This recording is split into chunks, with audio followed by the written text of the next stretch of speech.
everybody died,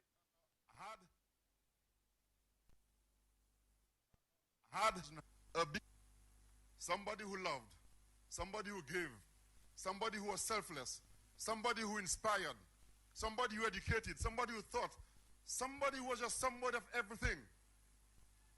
And Rosie wasn't about Rosie, he was about everybody. We have Prime Minister Roosevelt Skerritt following on online. Comrade, good night to you. And Vince called to say that he's out of state, but he's following as well. A good night to you, comrades. And there's so many people who are listening, and the program has been carried live tonight on Kyrie, on DBS, on the Prime Minister page. It's all on Facebook and YouTube and Kyrie TV.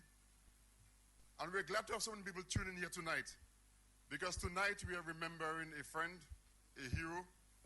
And you said 25 years after, we are still here. Rosie brought us to the promised land, and he did not have the time to enjoy it with us. But I'm sure wherever he is tonight, he's looking down and he's smiling. He's saying, for 25 years, you all kept it going, and you all are doing well.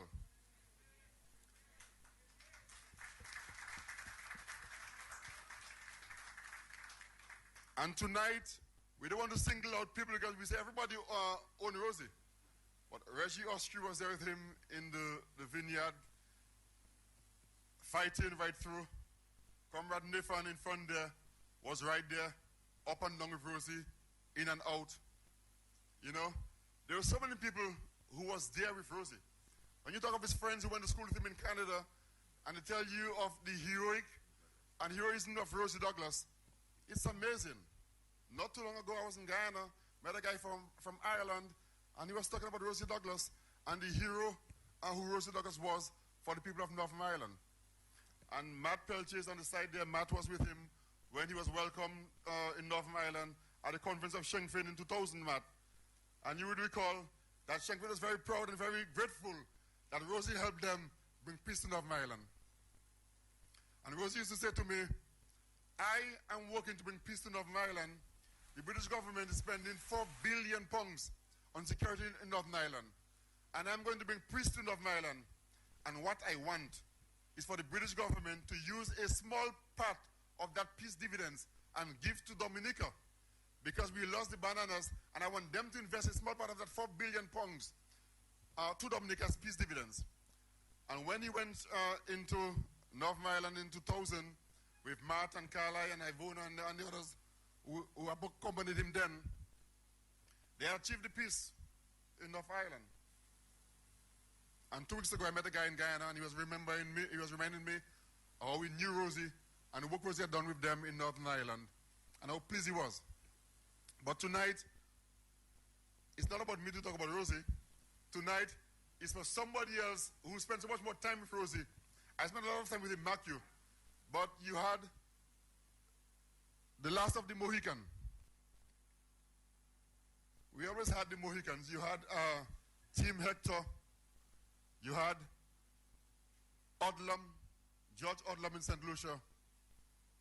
You had Ralph Gonzalez. And you had Rosie Douglas. And the last of the Mohican is here. And tonight he will be telling us about his friend and his comrade. They went back for such a long time. Such a long time. And before Ralph worked with Rosie, I'm taking the liberty to say Ralph as a comrade tonight, but the Prime Minister of St. Vincent, back in the days, worked with Rosie. And he worked with Mike as well. I recall the days of SCOPE, the standing committees of opposition parties, when all the Labour parties were in opposition. And we formed SCOPE as a united front, trying to see how we could work together as united brothers of similar ideologies and principles and passion to bring together the vision of the social democratic movement in the Caribbean. And the comrade Ralph was there. And Mike was there, representing Labour. Rosie wasn't part of Labour, but he was supporting. And Tim and the guys were there, and George Odlum and them were there. You know? And Rosie, wherever he would have been, wherever he is now, would look back tonight, and Mike, and they would say, you know, 25 years. And we were not there, or we are not there, but the guys that have been in will be proud. Whatever you would have been, whatever he is now, would look back tonight, and Michael would say, 25 minutes. And we were not there, or we are not there, but the guys that have been in will be proud of his experience and his little party in Dominica.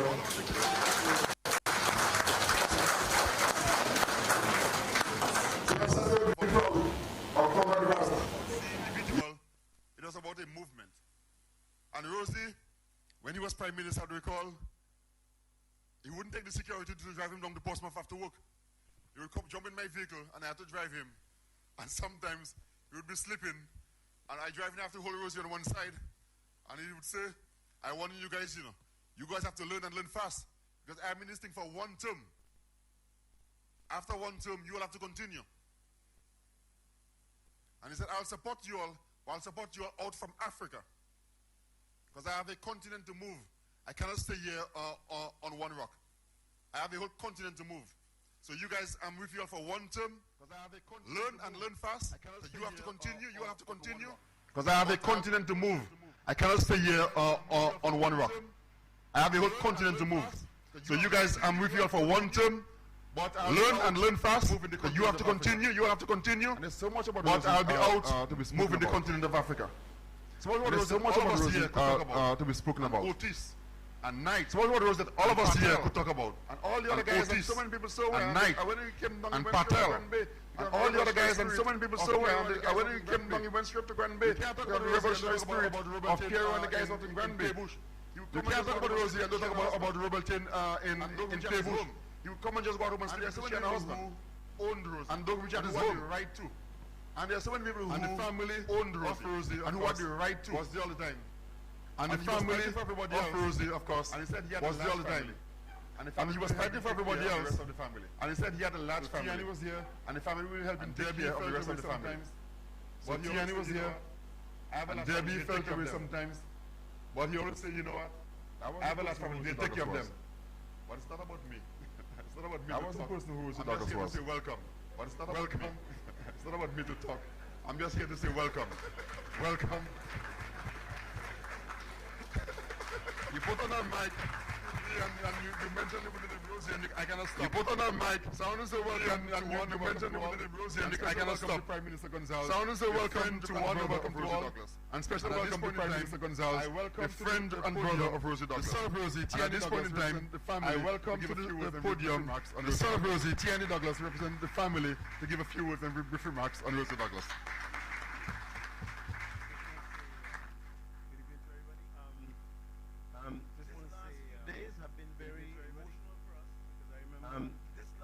Days have been very emotional for us because I remember, I think within 5 weeks returned from Rosie's first, I think within 5 weeks returned from Brother Kim was studying there to Taiwan, and my brother Kim met and studying there. For some reason, Rosie wanted all of us to be there. We all met, and for some reason, Rosie wanted all of us to be there.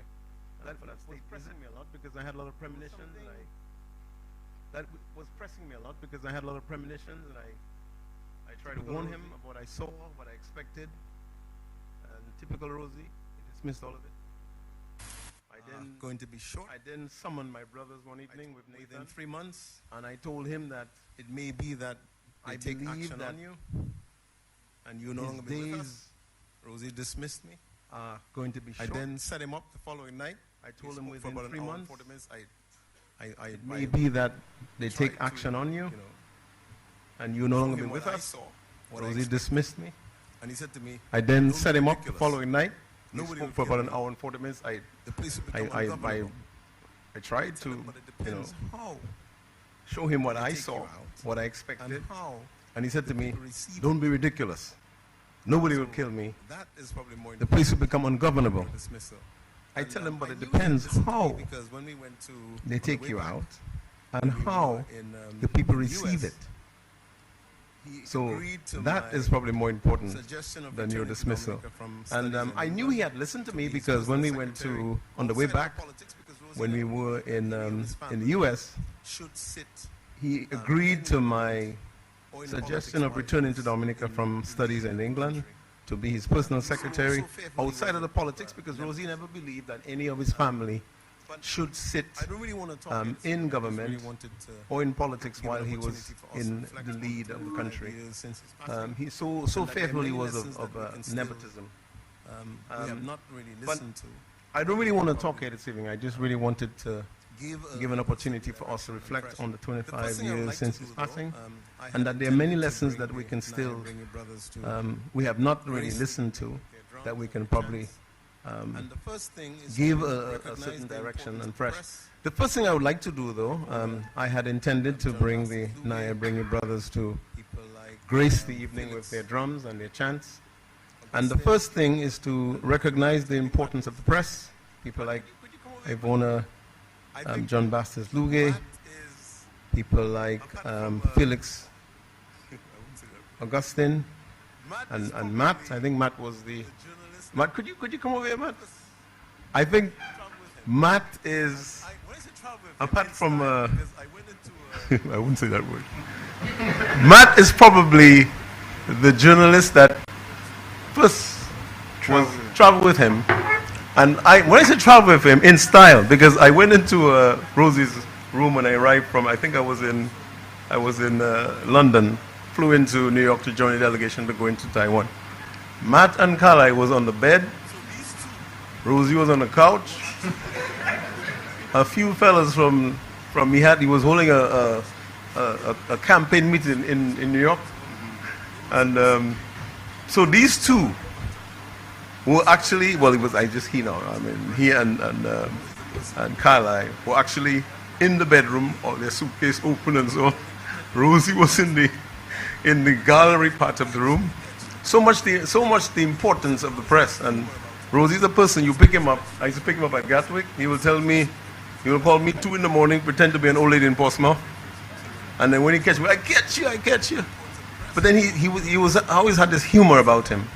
That's why it was quite strange that the Canadians said he was a risk to national security. I said, that joker you all have there? That's why would you be afraid of somebody like that? So I just wanted to acknowledge the importance of the press. He was always open to the press, because when people wouldn't listen to him, he would call the radio station. He would make me take all sorts of pictures, video, send it down. Rosie and I end up in Spalding in the ripening rooms when he wanted to make a point about bananas. So I just wanted to acknowledge Matt, and we wanted to announce that there will be a press award in Rosie's name every year.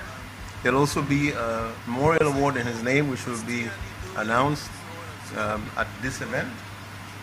The Prime Minister have already accepted that this will be an annual event. People are saying, oh, what's Tiani doing? And so on and so on. Well, the sweat equity in the Labour Party was at the foot of Mike Douglas, Rosie Douglas, the entire family. I remember Rosie used to call us and tell us, the man called election, you know. And that meant I had to go and wake up a person I knew in Montreal, a printer. We would start printing all night to make sure that I could then carry all his material. I carried 2 clothes changed for church, and then Rosie covered all the churches. And then I had a few clothing items, but most of the planes that it backing up was campaign material for almost every single candidate that he had identified. And I remember when I passed through Chicago, I was so exhausted that we were printing all night. The plane started backing off from the gantry when I had to. When I woke up and I had to return. Sorry, I apologize for that. So I had to basically rush out, and I was fully exhausted. So my first yielding on this rostrum is to Matt, so he can say a few words. Then I would like to invite, I don't know. Well, we have an audio from Felix. Maybe we can play that after you, Mike. Yeah. Okay. So Matt will say a few words. Good evening. Yeah. Good evening, everybody. Good evening, Prime Minister Gonzalez and the rest of the delegation here. I just want to have some brief words tonight, because the last memory I have of Rosie is he walking down a hotel in Japan, and he said, "Comrade, I'm going to Australia, want to join me? I said, no, I have another meeting in Trinidad, so I wouldn't be able to join you. That was my last memory of Rosie walking down the aisle. But tonight, I just want to say there are more questions than answers. Different answers, it depends on who you ask the questions. Some people might say, well, the government is not doing enough. The government might say, yes, I'm doing enough. And that might be a conscious call. But I just want to say in his memory, and I would, of course, ask the government of the day, the Dominica Labour Party, just in his memory, that they should establish, given his closeness to the press in his time, I have been in the media for over 30 years. I've never met another prime minister that was so close to the press. You had access to him 24/7. Doesn't matter what time you call, he might be in the bathroom, he'll tell you, hold on. And then he will return your call. Anytime, Monday to Sunday.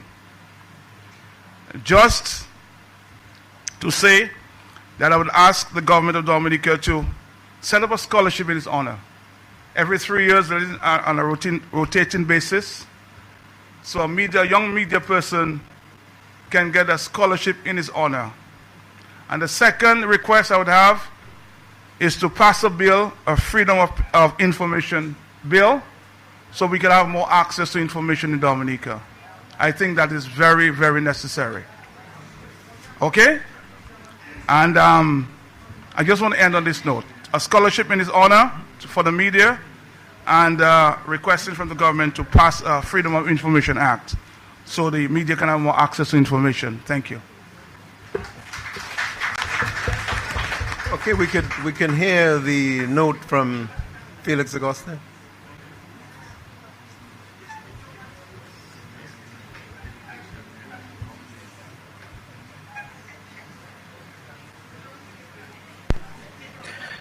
A very pleasant good evening to everyone.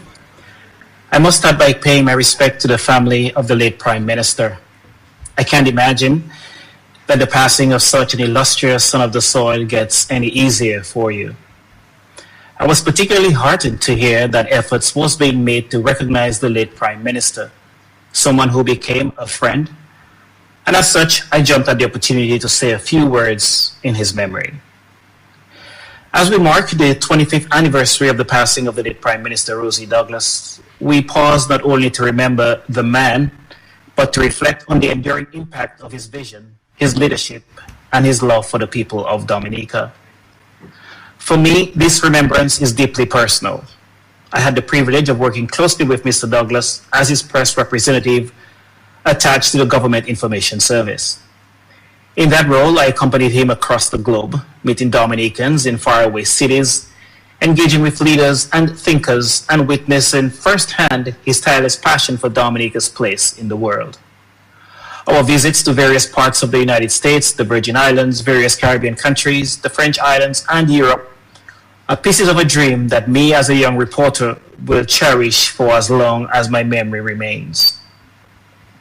Mr. Douglas was more than a politician. He was a dreamer and a doer, a man whose vision for Dominica extended far beyond our shores. He believed wholeheartedly that Dominica's greatest strength lay in its people, those who lived here and those who had built lives abroad. He often said that every Dominican, whether in Roseau or New York, Portsmouth or London, had a role to play in shaping the destiny of our island. Our travel took us to many places, to community halls filled with Dominican pride, to boardrooms where he made the case for investment, and to gatherings where he inspired hope among our people overseas. And in every conversation, you could feel his conviction that by forging stronger ties with our diaspora, Dominica could open new doors of opportunity, understanding, and progress. Rosie Douglas had a rare quality. He connected with people, whether it was a farmer in the countryside, a young student, or a business leader abroad. He spoke with warmth, humility, and authenticity. He carried with him the heart of a servant leader, one who sought not power for himself, but empowerment for others. When news of his sudden passing reached us, it felt as if a light had gone out in our nation. Dominica lost not only its prime minister, but also a visionary who dared to see our island as part of something larger, a bridge between continents, cultures, and communities. His death left a void that even today remains unfulfilled. Yet, 25 years later, Rosie Douglas's dream still speaks to us. It reminds us of what is possible when leadership is guided by love for country and by faith in its people. It challenges us to continue building those bridges, to reach out to our Dominican brothers and sisters abroad, to invite them home not only in body, but in purpose and a partnership. As we remember him today, let us do so with gratitude for his service, his courage, and his unwavering belief that Dominica's best days were still ahead. And let us honor his legacy not merely with words, but through action, by continuing the work he began, the work of unity, inclusion, and nation building. 25 years have passed, but his voice, his energy, and his dream for Dominica still echo among us. May we keep that dream alive. I thank you. Thank you for that. I received that message and I listened to it as he sent it to me. Could you hear me? No, you can't hear me? Okay, fine. I just wanted to acknowledge, I don't know whether she's here, the Kalnago chief. Annette, no? Okay, is Lloyd Pascal? No Lloyd Pascal? Okay. I would like, in organizing and planning this thing, we made a few requests from the government and the Labour Party, and I wanted the Labour Party as part of this 20th anniversary. Two, I have asked and requested that the government consider giving Rosie a posthumous award. Rosie died on the 1st of October. At that time, the immediate independence period, Eugenia Charles was being given an award, and I think in the cabinet discussion, they suggested that Rosie should be joined with Eugenia Charles and receive that award. I think he should receive an award in his own right, even posthumously. Lastly, we requested that the government of Dominica write the Canadian government requesting that Rosie be exonerated, as the inquiry that the government kind of made admitted that they put agent provocateurs among the black students and the students that were fighting for fairness to end up in most of the damage that ensued. So, one, they must apologize. Two, exonerate. And three, pay reparations.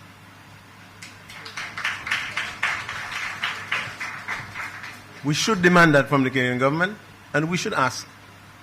So, the Honorable Vince Henderson, Dr. Vince Henderson, has agreed to this, and he has already received a draft from us. So we expect those communications to take place soon. The university involved, Concordia University, have already apologized for its failings, because at the time the school was a very progressive school providing education to the working class, and found themselves unable to deal with a charge of race discrimination, which stopped the Caribbean students from progression to medicine and other professions. So we should demand that. And that we have an annual event here, which I think the Prime Minister has already answered to that. So I wish to thank the Labour Party. I wish to thank the government of Dominica. And as the protocol has been established, respect to all of you here. I want to say one thing about the selection of the speaker this evening.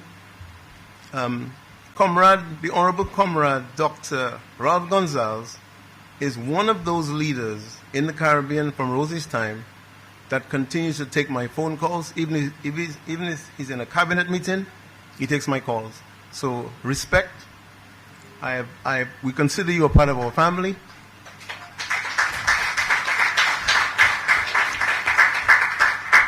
And thanks for being who you are and continue to be who you are.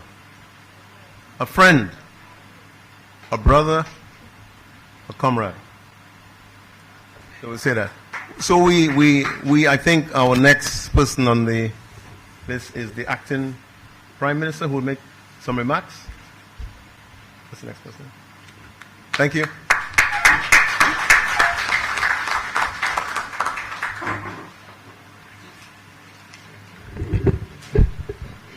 Good evening, everyone. Let me recognize the presence of the Prime Minister of St. Vincent, Dr. Ralph Gonzalez, President of the Dominican Labour Party, Ambassador Nanton, General Secretary, Minister Laville, son of Rosie Douglas, Mr. Tiani Lianzin, my cabinet colleagues who are present here this evening, Comrade Reginald Austri, Ambrose George, members of the Diplomatic Corps. I recognize the presence of the Ambassador to Dominica from Cuba and Venezuela. Let me first apologize for the absence of the Honorable Prime Minister, who is out of state at this time on state business. During the passing of the late Rosie Douglas, I was still a teenager, and I remember Ambassador Nanton and the late Rosie Douglas coming at home, and one of the things he would often request before he get there would be a soup or broth. And that is one of the fondest memories that I have of him. Rosie was about people. It was about love. And his fight, his vision, is what brought this Dominican Labour Party into office after 20 years.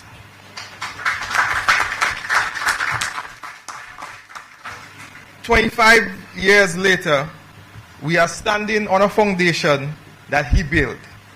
And I believe that every Labourite can be proud of the work that we have continued 25 years later.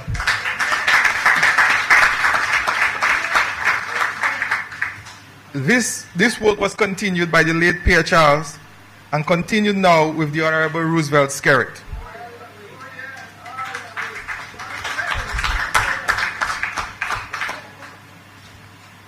It is often said that this Dominican Labour Party, this Labour Party cabinet, this new cabinet has shifted from the vision of the late Rosie Douglas.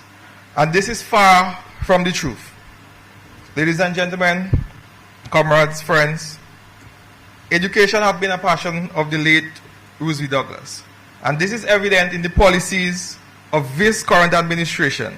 And we saw this with the universal access to secondary school, the free tuition to the college, and the one graduate per household across Dominica.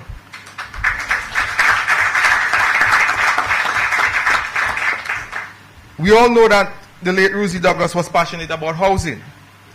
And at this time, I must recognize the efforts of Comrade Reggie Austri for the work that he has done in housing. Ladies and gentlemen, it was this administration, building on the vision of the late Rosie Douglas, that offered squatters $1 a square foot. It was this administration who would offer 2% loans to public servants. It is this very administration who offered free housing to the people of Dominica. And just last week, we handed 21 homes in the Soufriere constituency. And that is building on the vision of the late Rosie Douglas. In the area of healthcare, we continue to see an increase in the number of specialists that we have on island. We continue to see improved facilities at the Dominica China Friendship Hospital, at the new Margot Hospital, at all the new health and wellness centers that were constructed recently. This is building on the vision of the late Rosie Douglas. We have not only made healthcare accessible, but we have made it available to all Dominicans.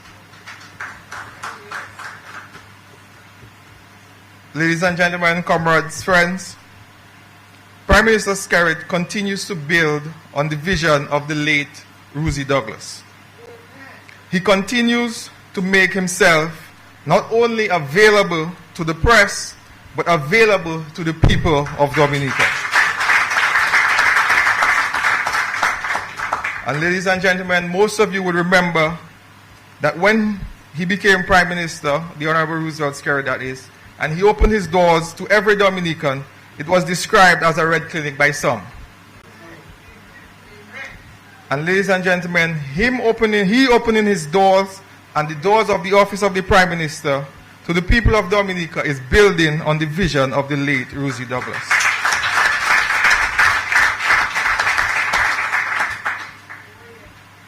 Ladies and gentlemen, the slogan, the motto, all shall eat, has become something that every Dominican can identify with based on the policies of this Labour administration and the vision of the late Rosie Douglas. I want to thank each of you for coming out tonight. Thank you for your continued support.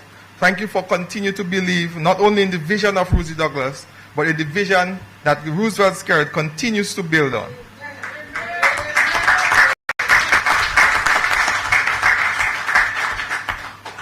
Ladies and gentlemen, we are here tonight to listen to Comrade Ralph, and I think he has enough to carry us through the evening. So thank you all for coming, and do have a pleasant evening.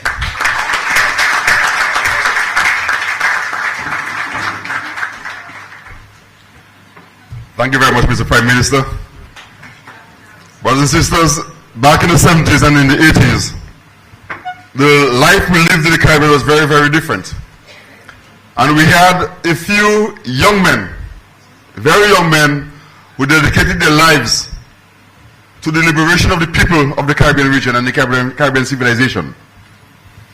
Some of them were called Musketeers, some of them were called Mohicans, but they worked together, north and south, east and west, deported that place, blacklist that place, no visa to travel here and there, but they stuck together as soldiers, as brothers, as friends. And when the funds was not enough, they carpooled in a room and slept on the same bed. But they were all very bright, all very passionate, all with all big hearts.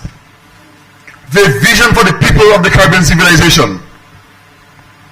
And whether you went to Antigua, or you came to Dominica, or you go to St. Lucia, or you go to St. Vincent, or whether you go to Southern Africa, or anywhere where Pan-Africanism existed, they were there as titans.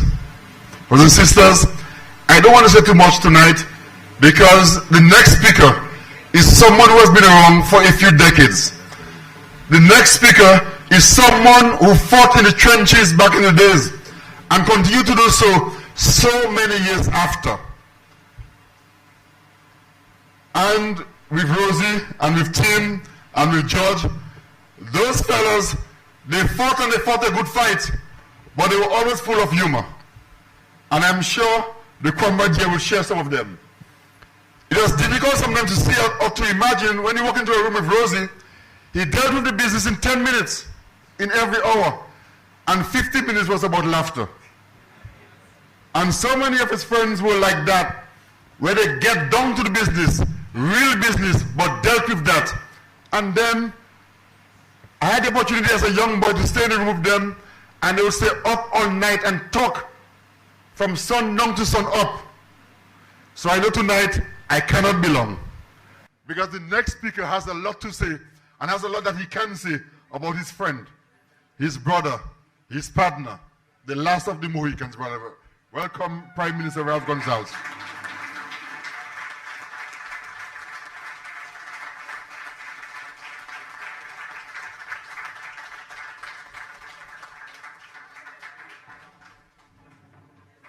Mr. Chairman, my dear comrade, the Honorable Deputy Prime Minister and members of Cabinet and Parliament and party activists, those who former parliamentarians, Your Excellencies, members of the family and the media, I'm very happy to be here this evening.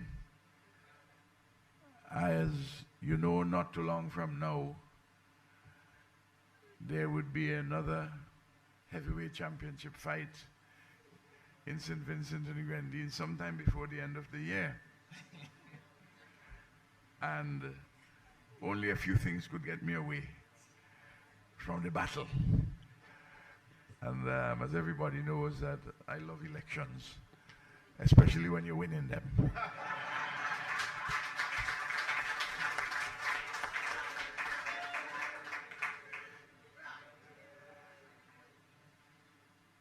I have a long paper written because I wanted to structure my own thoughts about Rosie. But I wouldn't read the paper. I will speak from the head and from the heart. No, he was my dear friend and comrade. I loved him very much. And that love was returned.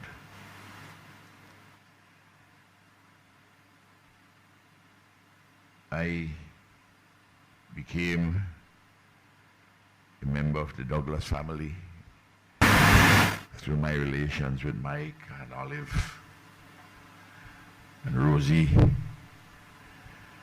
and of course Sister Pat, who worked in St. Vincent and the Grenadines as a member of the Clooney Sisters, St. Joseph of Clooney.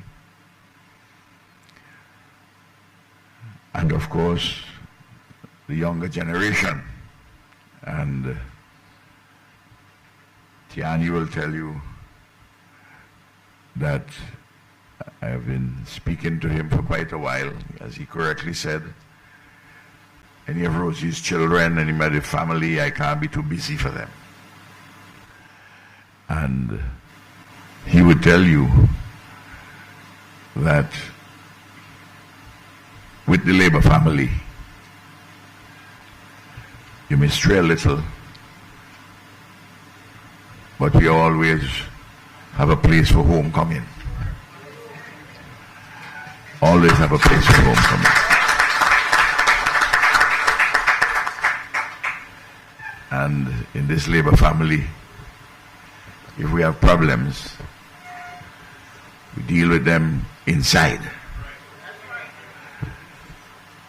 We don't allow vanities to take us in any warring outside. Because at the end of the day, what has brought progress to the working people in the Caribbean, in Dominica, in St. Vincent and the Grenadines is solidarity.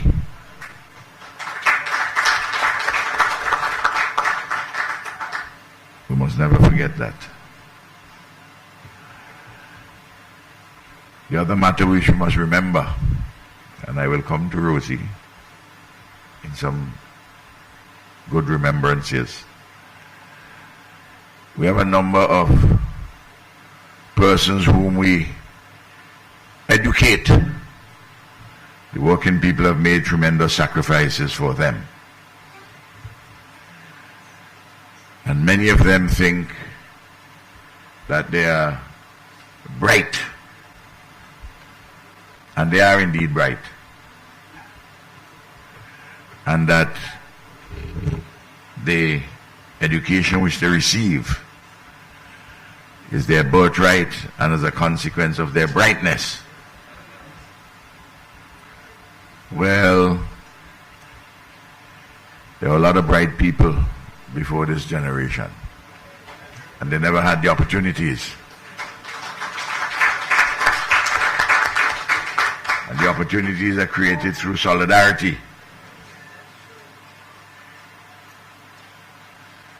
And insofar as brightness goes, there are two kinds of brightness. Brightness which illuminates and a brightness which blinds.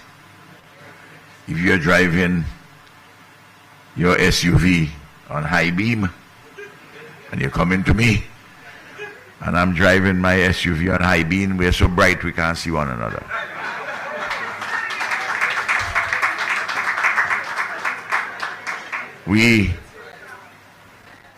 We only have brightness in solidarity with one another.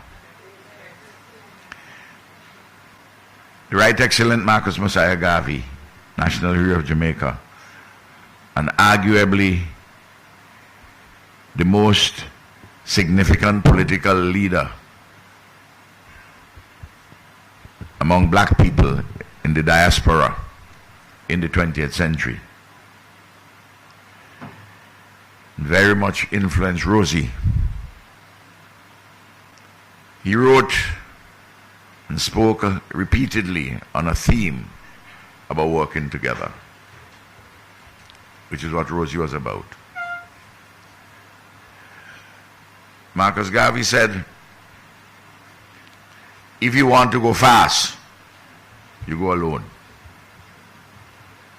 But if you want to go far, you go together.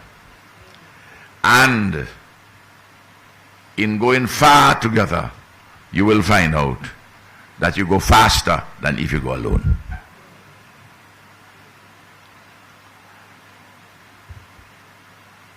In the 1930s, in the anti-colonial uprisings, the working people and the peasantry, most did not finish primary school. But yet, they were the ones who accepted what their nationalists and labor leaders told them, that we must have universal secondary education, that we must have a University of the West Indies. They didn't finish primary school.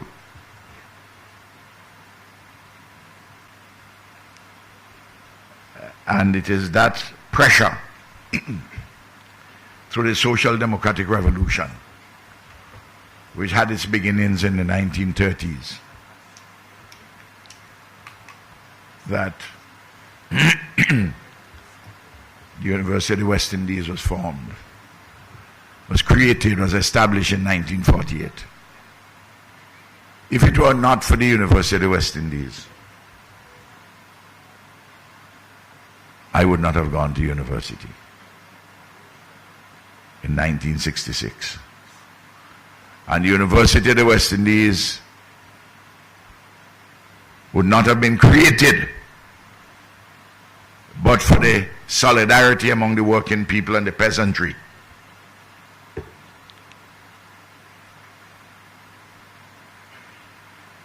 So my life, Rosie's, our lives made and molded in solidarity.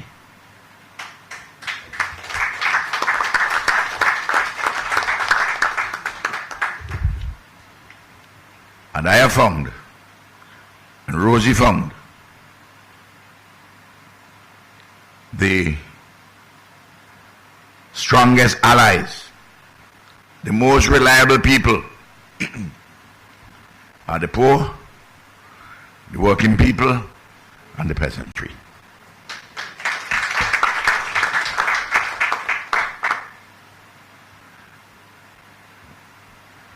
And in order to know how the whole thing runs, we had to ask our mothers and our fathers and our grandparents. But we also have to ask our daughters and our sons.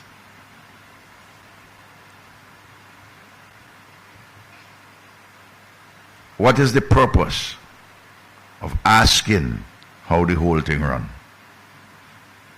The purpose is to make a whole daughter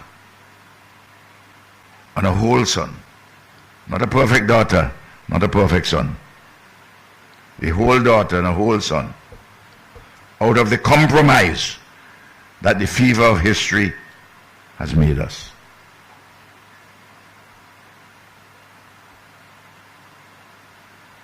And in order to do so, we have to come home to ourselves. And in coming home to ourselves, we must have the realization that though we are not better than anybody else, nobody is better than us.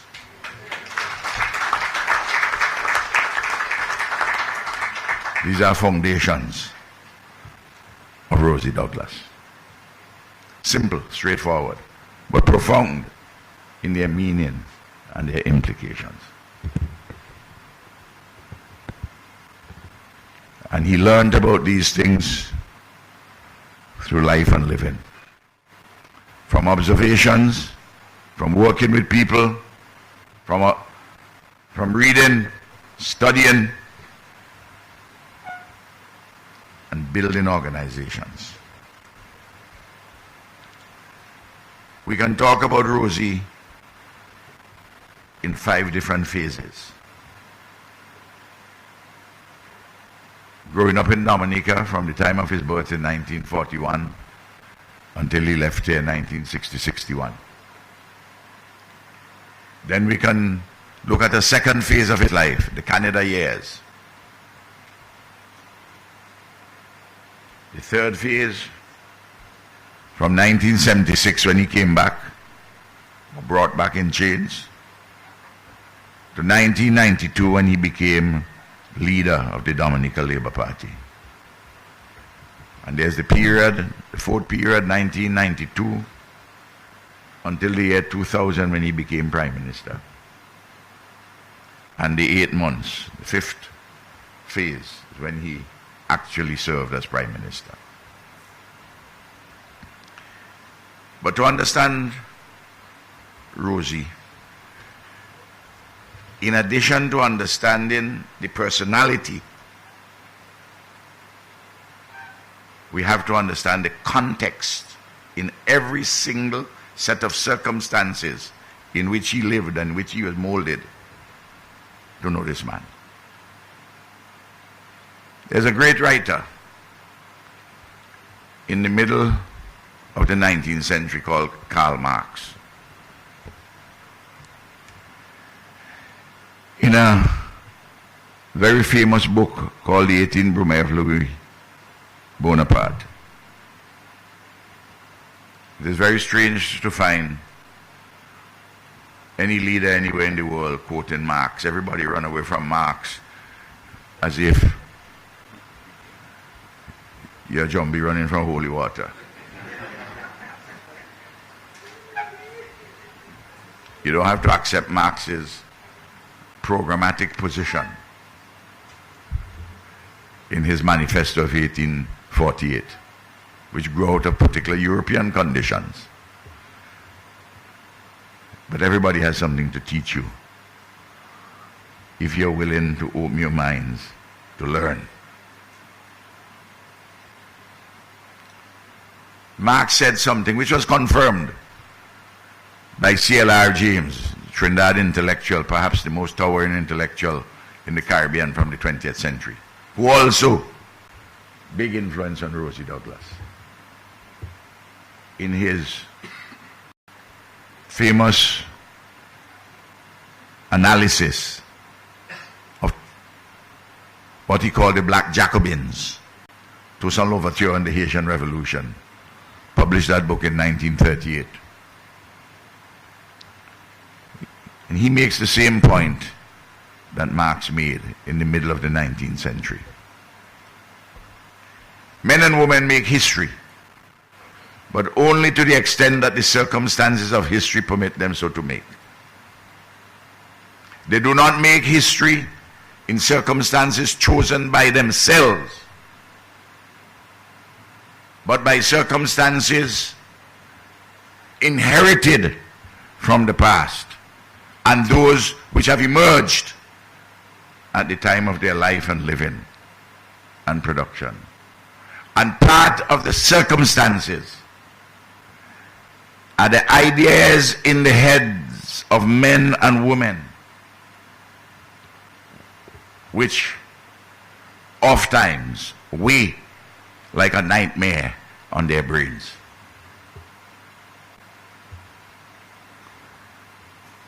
You can't judge Rosie outside of his context and outside of his times.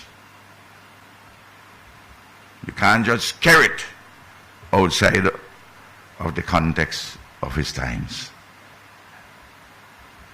Real life living and production take place now, but it takes place from a historical process and matters which emerged. But I begin by telling you, you have to know how the whole thing runs. And you have to ask your parents and your grandparents and your daughter and your son.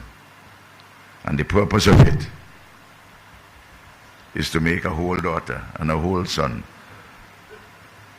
Not a perfect one. Out of the compromise that history has made all of us. Doesn't mean we have to be compromising about fundamental principles. So,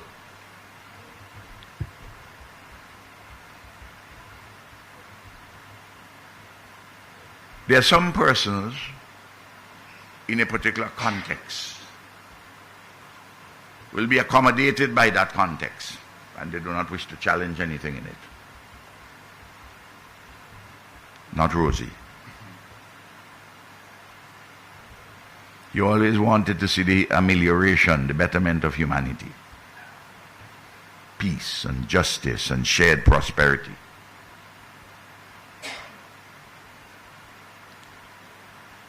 And to live the life that he has lived,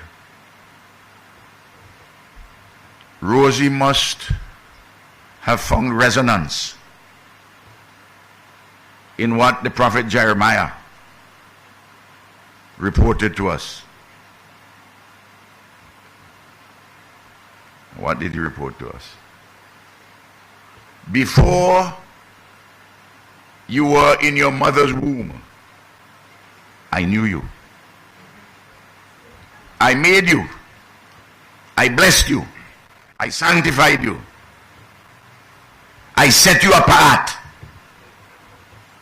And I proclaim you prophet to all nations.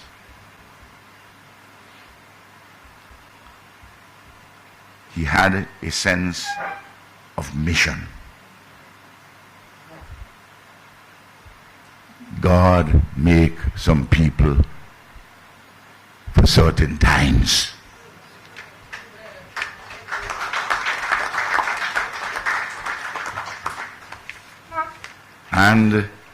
But the times in which you live oftentimes constrain you while you push against what you do not like.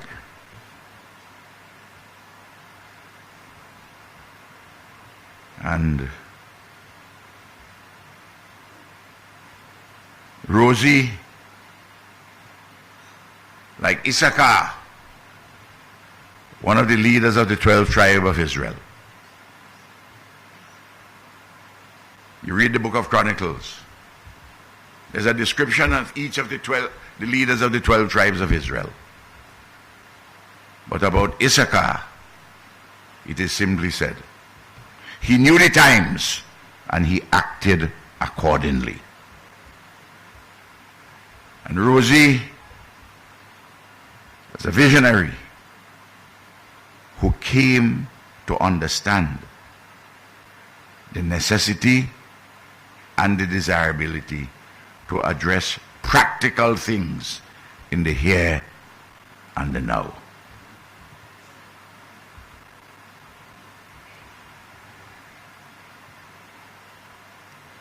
I am of the view that if Rosie was born in Roseau,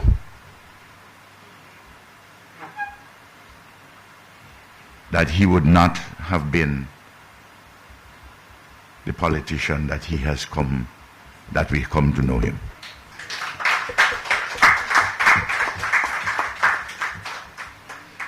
The sturdy rural values shaped him. The community spirit, the people-centeredness of his life and living, the instinctive love which the workers on his father's plantation showed to him and he showed to them, yet at the same time understanding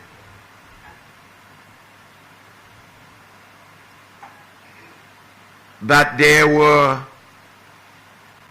occasions, he must have felt it, that on the estate there would have been exploitation.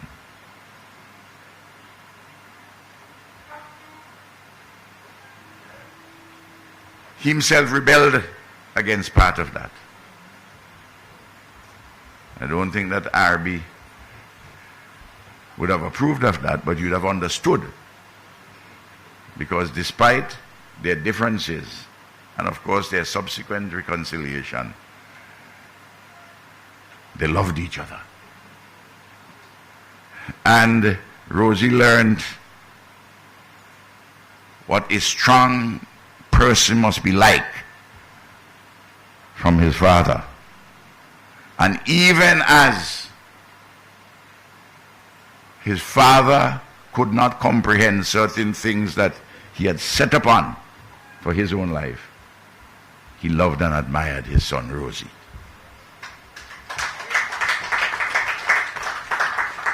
Life possesses multiple interconnected contradictions. The important issue is how they are resolved.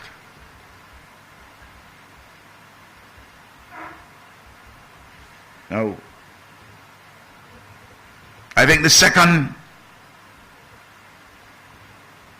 matter for Rosie, apart from the issue of that community spiritedness and that connectedness with people living and working for one another. And I understand it very well too, because I'm a boy from the country. And I knew that if I were born in Kingston, the capital city, I would not have been the person I am. Not saying anything against the rural life. I mean the urban life. No. I'm talking about how you're molded for particular purposes. And Rosie also loved nature. You have to if you grow up in the country. The rivers, the seas, the mountains, the flora and the fauna, plants, the animals. And you feel a connectedness that while you eat from them and have an interaction with them, with nature, you're required to protect it and preserve it for the next generation. These are lessons. We're all here from Portsmouth. Put up your hand, let me see you. All right. And as the Rasta man say, Jehovah's what I talking about. Anybody here from Tatan? What about Pebush?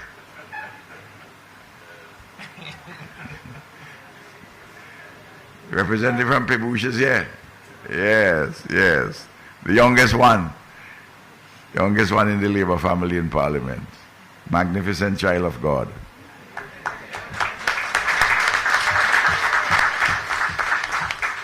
Now,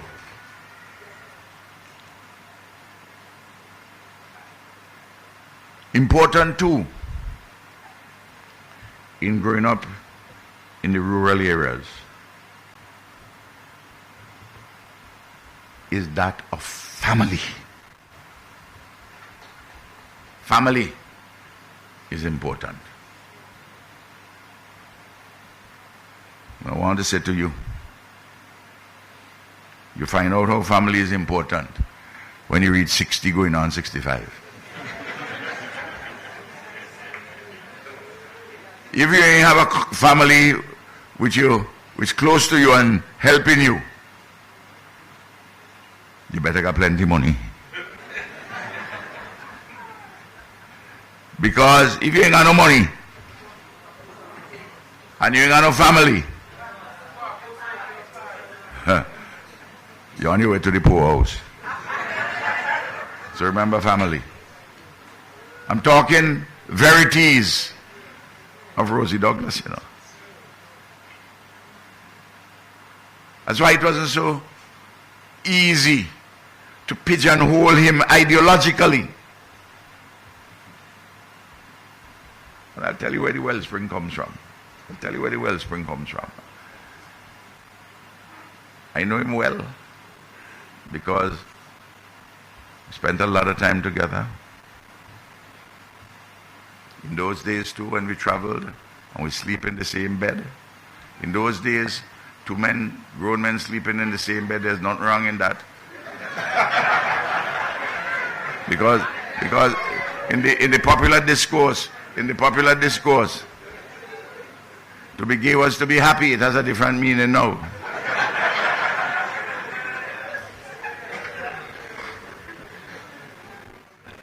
No.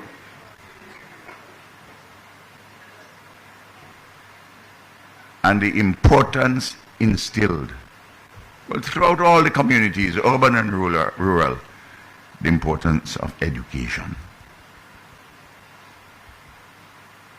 And that is why Labour parties, one of the reasons why Labour parties attracted such tremendous support. You know, in the early days, in every one of these countries, when the Labour leaders went to Parliament and talked about universal primary education, the planters and the commercial elite in the parliaments, you know what they said? If you educate everybody, who will work the land? Huh? Without understanding that you just don't need strength to work land. You need brains to work land too, like any other activity. And the small farmers know that.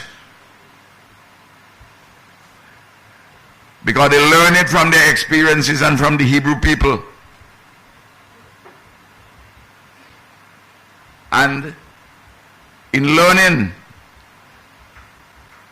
with your work attitudes, good work attitudes, you know he who watcheth the wind will not reap.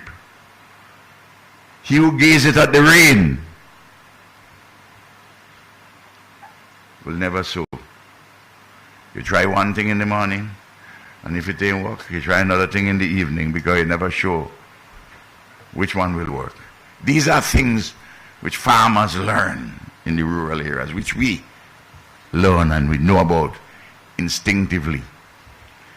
And we also know that we have to be learning more and more things in order to improve our lives and living.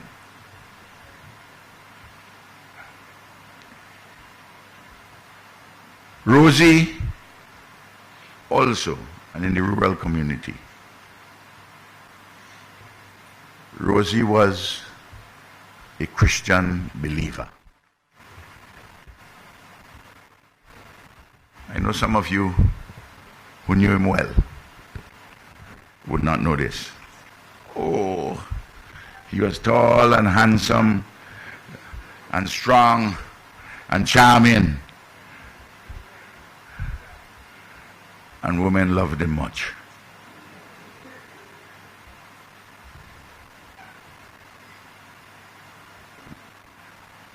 But that never took him away from fundamental Christian beliefs. You know, I'll tell you something, and the Cuban ambassador is here, and I'll make the comparison.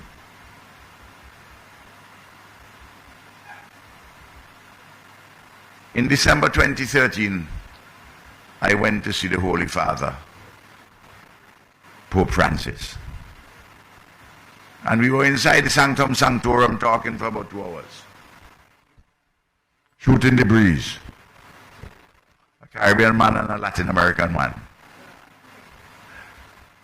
And I said to him, I asked him, I said, Holy Father, what do you think of Fidel? Meaning Fidel Castro.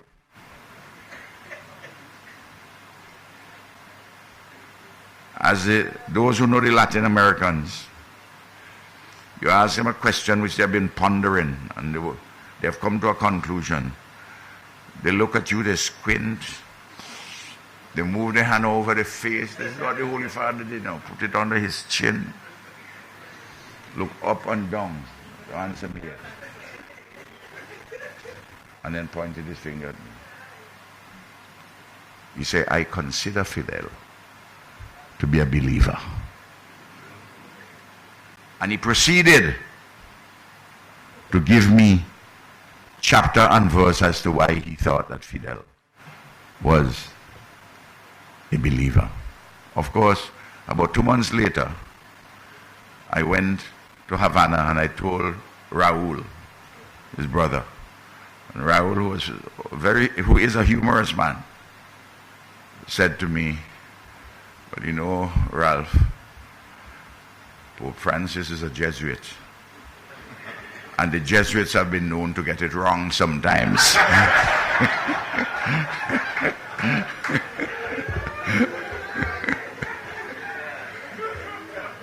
But I believe Pope Francis and not Raul in this. And Raul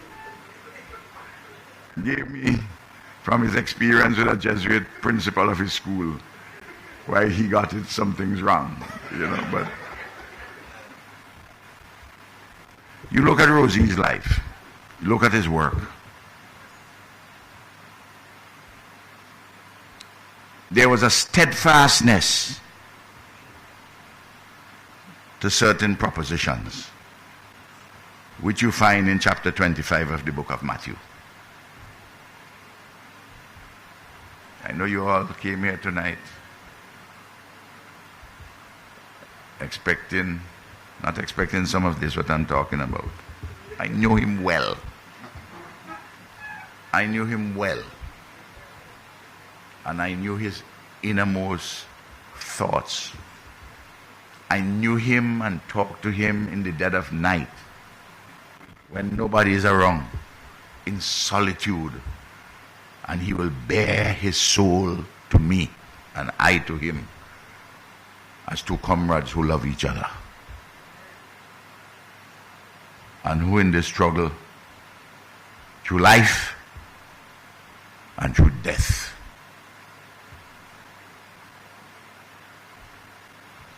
And I'd say, just by the way, one of the reasons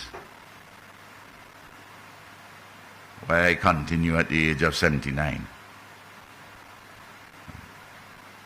I'm 20 years older than when Rosie died. More than 20 years. And I pray that I continue much of the work Rosie and I spoke about, and not leave behind any unfinished task.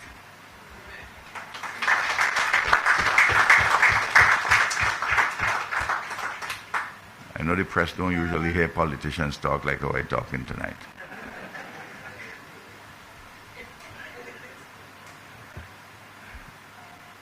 Go home tonight and study. Read chapter 25 of the book of Matthew. It has 3 dimensions which you find in Rosie's work, central to Rosie's work. The first is the parable, the story about the wise and the foolish virgins. They were all looking for husbands. This is a story Christ is speaking, as recorded by Matthew. He made the point that those who put oil in the lamp and keep the fire burning were the ones who got the prize, who got the husband. Well, it may come to you simply that you put, as we sing it, we sing the Sankey. Put a little oil in your lamp, keep it burning. Put a little oil in your lamp, I say. You know what that means? You have to plan. That's the first thing. That's putting the oil in the lamp about planning. First thing. The second story in the book of Matthew 25 is the parable of the talents. And the proposition which arises from the parable of the talents is from him according to his ability, to each according to his work. What you have, what ability you have. Talent referred to there was talents, the money, but it refers to talents generally. You must make use of these talents. Don't hide them under a bushel. Make use of them. And for your reward, you get in accordance with what you put out. It has to be fair and it has to be just. But what it tells you, you have to make use of your talent. That's why God don't like lazy people.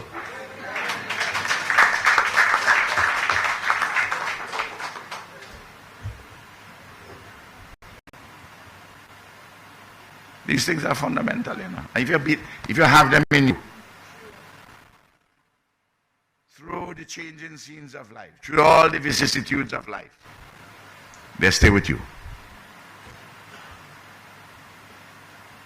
And when you don't get the fair and just reward, not when some people like Rosie and myself come by and say it has to be just, it has to be fair. And the third proposition in the book of Matthew is a story about separating the sheep from the goats. This is the one now about caring. To keep, if your brother is hungry, you have to help to provide something. Thirsty,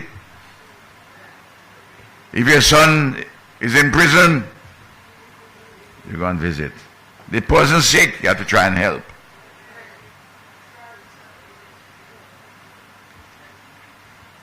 And that is where labor parties come in.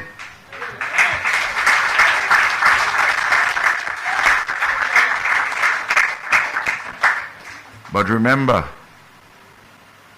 you have to plan, and you have abilities. You have to use them. You have to work, because you ain't got nothing to share for the poor unless we produce or we work in solidarity with others external to us, our friends and allies, to help us.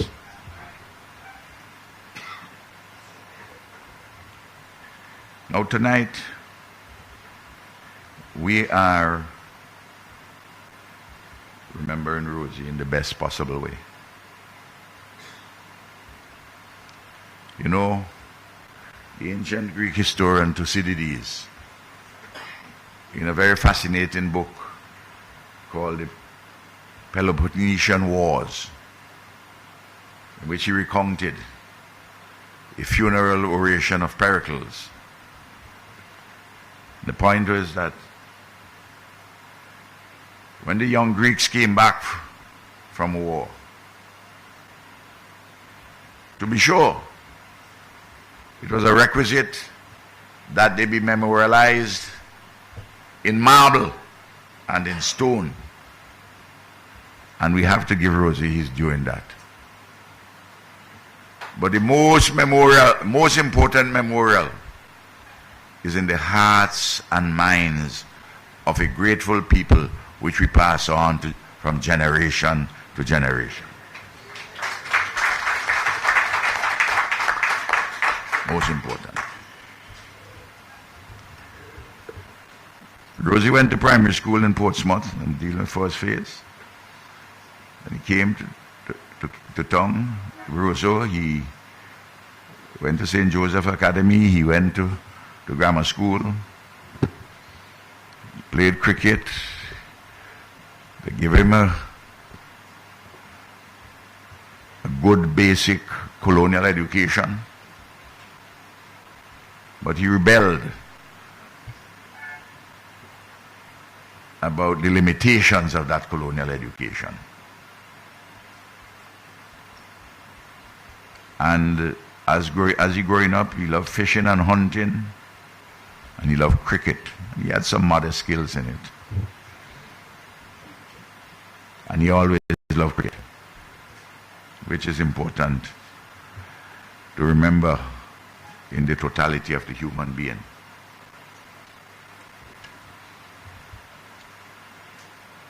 He also,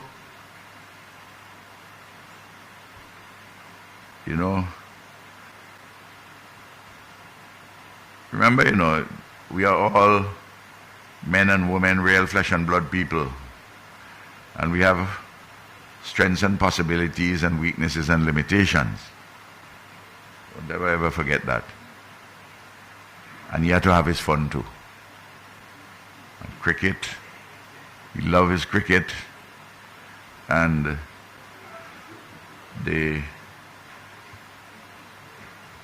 one of the reasons why he couldn't settle down himself and marry a woman is because he loved the people too much. That was his life work.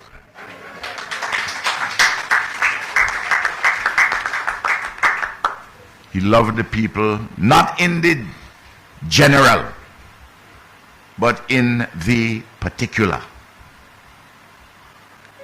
Anybody can say they love people in the general. The critical thing is to love in the particular. Because it is that love in the particular which has joys and pain. Because if a general love disappoints you, you shrug it off. But if it's a particular love, it's painful. But you only know the joy from a particular love. And in his case, he loved people in a particular manner. And though his defeat in 1990, when they gerrymandered Pebush constituency,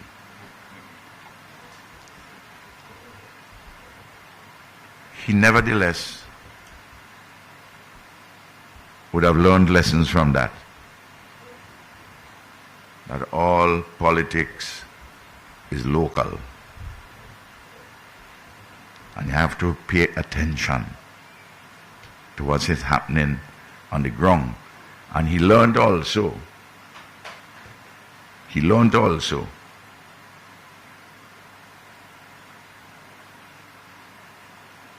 the pain of defeat. Unless you have victory and defeat, you don't know what this thing is about. It makes you stronger when you turn a setback into an advance. Don't wallow in the setback. Turn it into an advance. I'm talking about Rosie, and his life. Rosie, we know the story that is well told, and Rosie told me about it too, how he left. He wanted to go and study agriculture. His father told me he had ambitions for him to help to run Hampstead. And Rosie also, in his youthful zest and love nature, wanted to do that too. He didn't know yet fully what the calling was ahead for him. And he wanted to go to study agriculture, which he went and did. And we know the story about how he had problems getting the student visa. He got on to John Diefenbaker, the Prime Minister. Can you imagine that? Remember, in those days, we didn't have this, you know. You had these old phones on there you had to crank up. To get from Dominica to Canada to talk to somebody is a hell of a thing. To talk to the Prime Minister. It's an extraordinary story, you know. Absolutely extraordinary. And of course, we know he went there, he did agriculture. And because the progressive conservatives were in power and Diefenbaker was a progressive conservative, Rosie got linked up with the young conservatives. And he got to know a lot of people. In fact, at that time when Rosie was there with the young conservatives, most Caribbean people were looking at Pierre Trudeau, who was the rising star in the Liberal Party in Canada, who subsequently became Prime Minister. But Rosie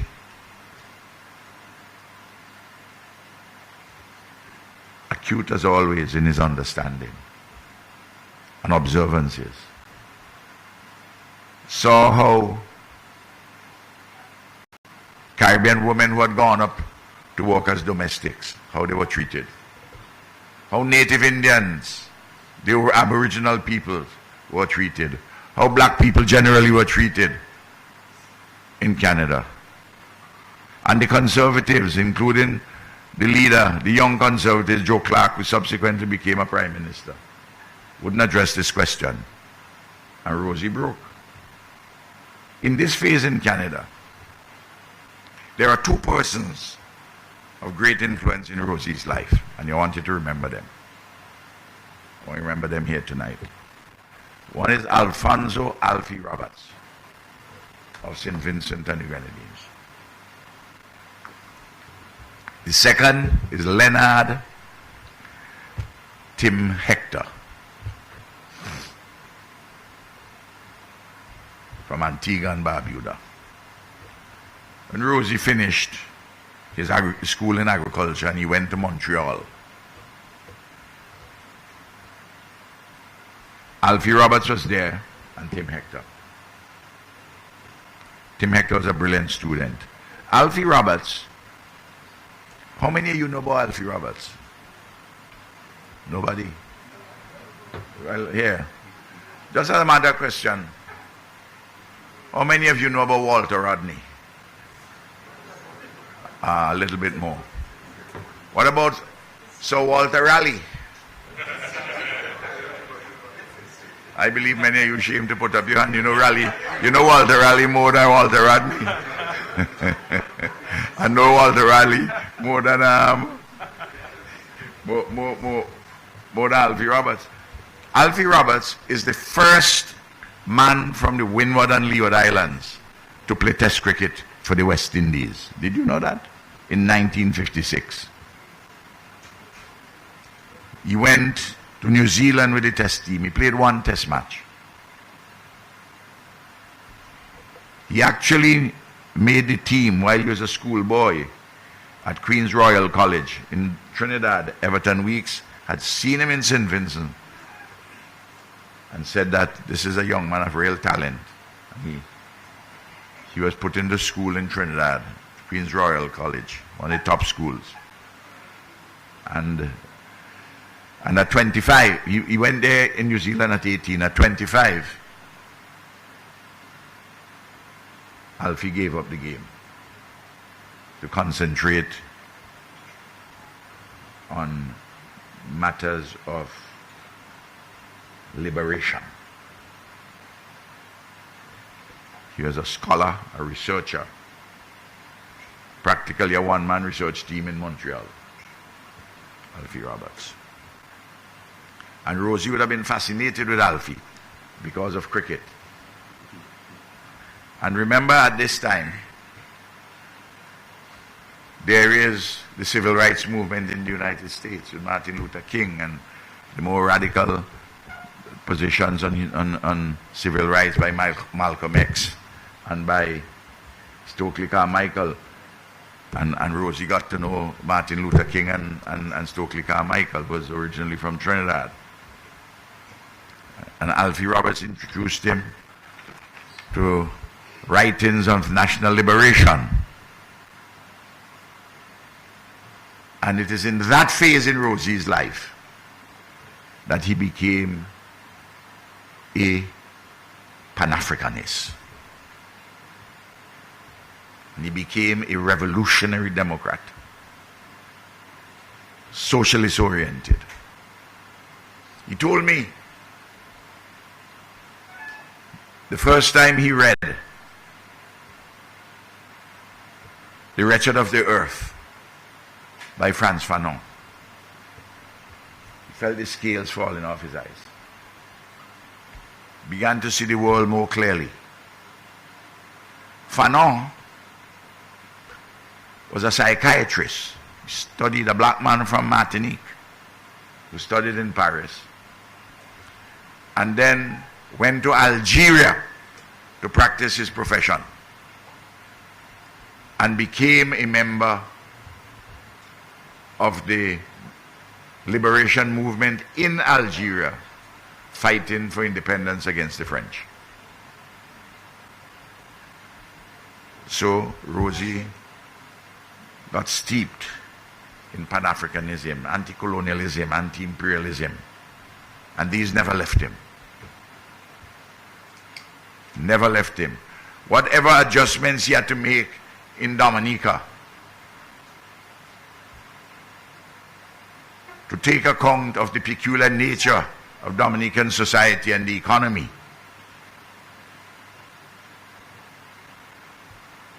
some probably even thought, well, he was going soft on certain things. No. Sometimes you have to stoop to conquer.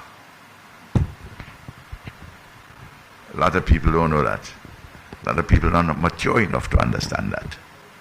But he always kept his eyes on the ball. You see, your highest mountain peak in Dominica is what? Huh? Mount Diaplata. Yes, they taught me that in primary school. You ever climb it in a straight line? Huh? You're going to the top, you ever climb it in a straight line? You have to take zigs and you have to take zags. The important thing when you take a zig or a zag is not to go in a cul-de-sac, in a dead end. When you make a zig and a zag, you must be going to the mountain top. And if you can't move something, you walk around it. This is what mature life and living teach you, and which you have to incorporate in your political praxis, both your theory and practice. A lot of people don't realize that. And as I said, there are many contradictions which are interconnected, and it's how they're resolved or muted as you go forward with progress. It took a while for some to understand Rosie. Don't worry about that. That's part of the testing. No. I joined with the comrades in the Dominica Labour Party and the government, demanding of the Canadian government to exonerate Rosie Douglas. He did 18 months in jail, not for what they charged him. He and I spoke about this a long time. And in fact, there were reports which showed, and he told me about that, agents provocateurs who helped to mash up the computer center at Sir George William and also set fire.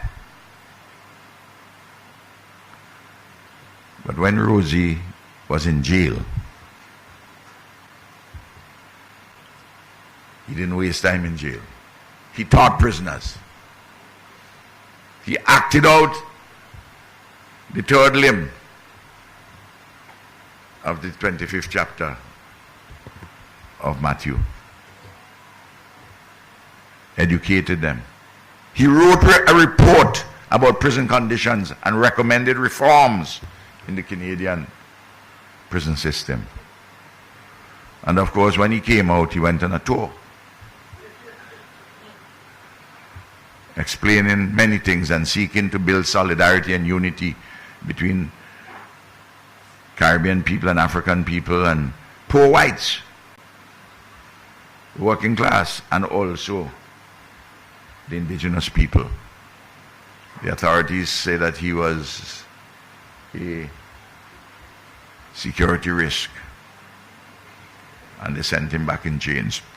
No, Rosie would tell me that even the most humiliating of things, Rosie will find humor. So I say, what you mean? The fellas, when they put you on the plane, they kept you in handcuffs. They didn't take off the handcuff. They said no. The fellas who took him on the plane. So, but it's a long journey. I say, what about the bathroom? He said, well, that's the problem. He said, you want to go to the bathroom. The fella to come to him, how these bathrooms on the plane narrow. You had two men jam up, a white man and a black man, a tall big black man, and he had to. You just have to picture the absurdity.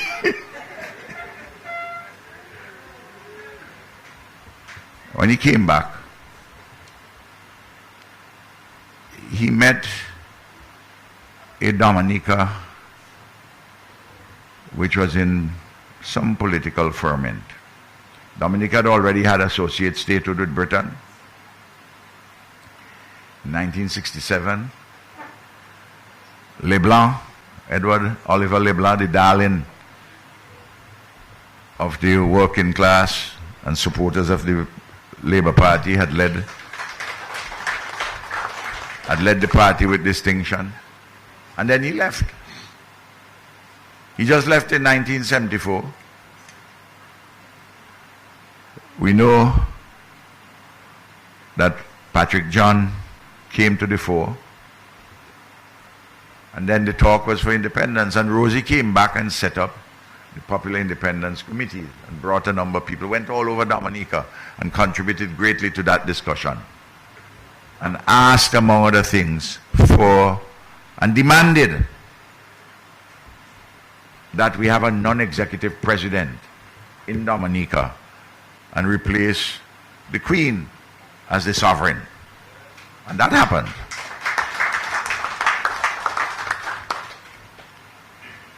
Nobody had anything against Elizabeth, but really, how can a queen in England be the Queen of Dominica? I mean, it's an absurdity, total absurdity. And Rosie was wrapped up with that ferment. And Patrick John did not lead well. And the Dominica Labour Party had internal differences, went to independence, and within a few months after 1978, the government, there's a vote of no confidence in the government. Oliver Seraphin became interim prime minister. Mike who had won in 1975 in Portsmouth under the DLP ticket as the Deputy Prime Minister. He was another extraordinary one.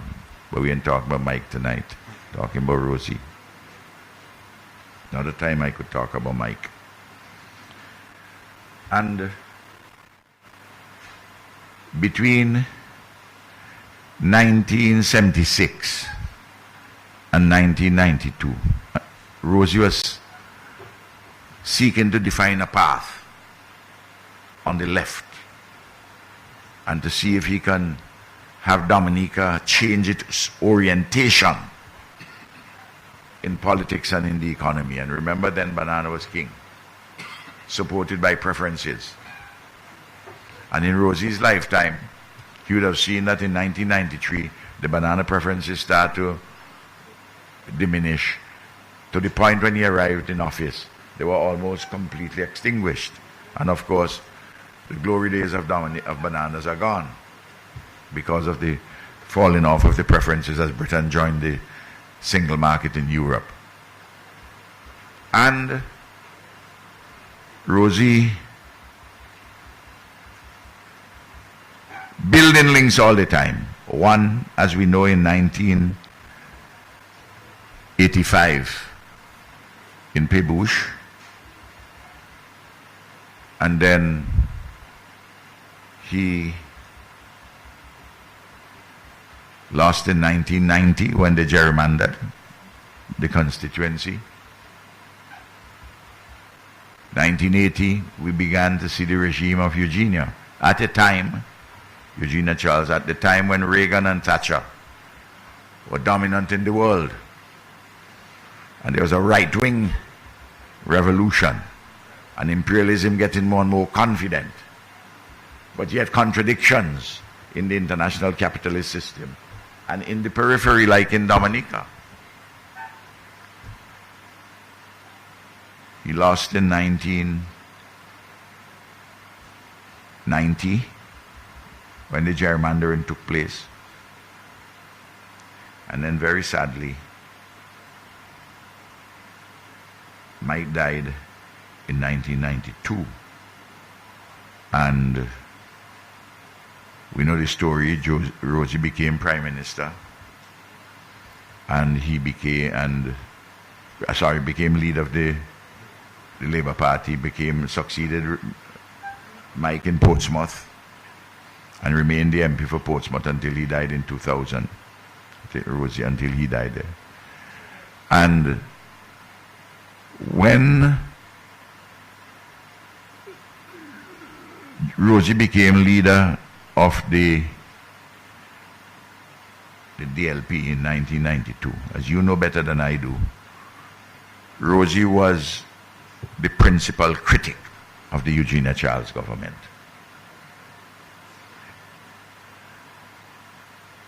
In the period after 1983, well, if you go back a little earlier, in 1979, the high water point for the progressive movement in the region. Morris Bishop becomes head of the People's Revolutionary Government in Grenada. The revolution took place, but 4 years later, internal differences. The government fell, and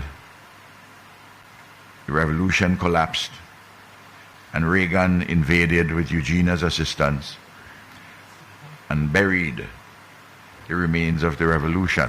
And that a period of conservative reaction emerged, and that Rosie had to operate in that context. I had to operate in that context. And Rosie, George Odleman, Tim Hector, and I, particularly in the post-1983 period, until he died, we worked very closely with one another. Rosie was close in this period to the Libyan government, well, Muammar Gaddafi. Rosie had been going through Africa quite a lot. And Rosie made a very important contribution in persuading Gaddafi to switch the Libyan support from the Pan-African Congress, which is a narrow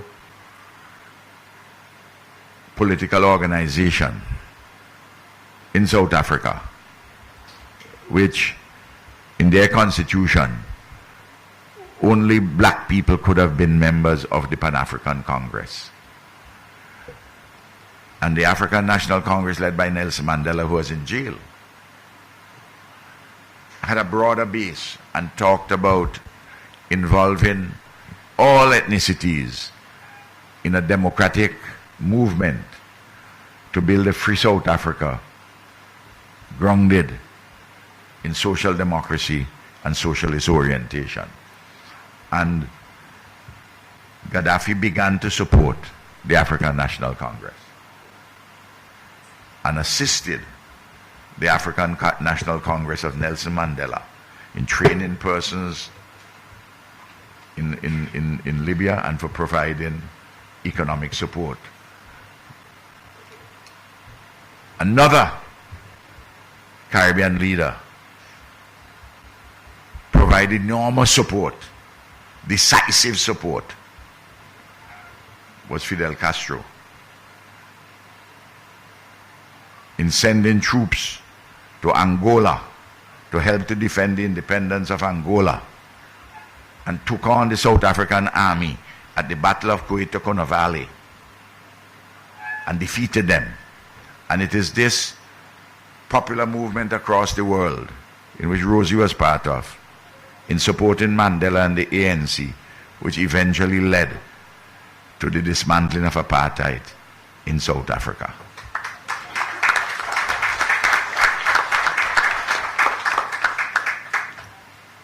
Now, in that period, Rosie was closely associated with the Mataba.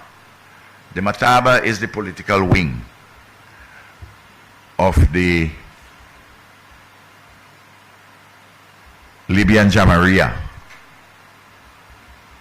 under Gaddafi, which dealt with the political dimensions of external affairs. The Ministry of Foreign Affairs dealt with the formal diplomatic stuff. So Rosie had, with the Mataba, had connections with liberation movements all over Africa and progressive forces elsewhere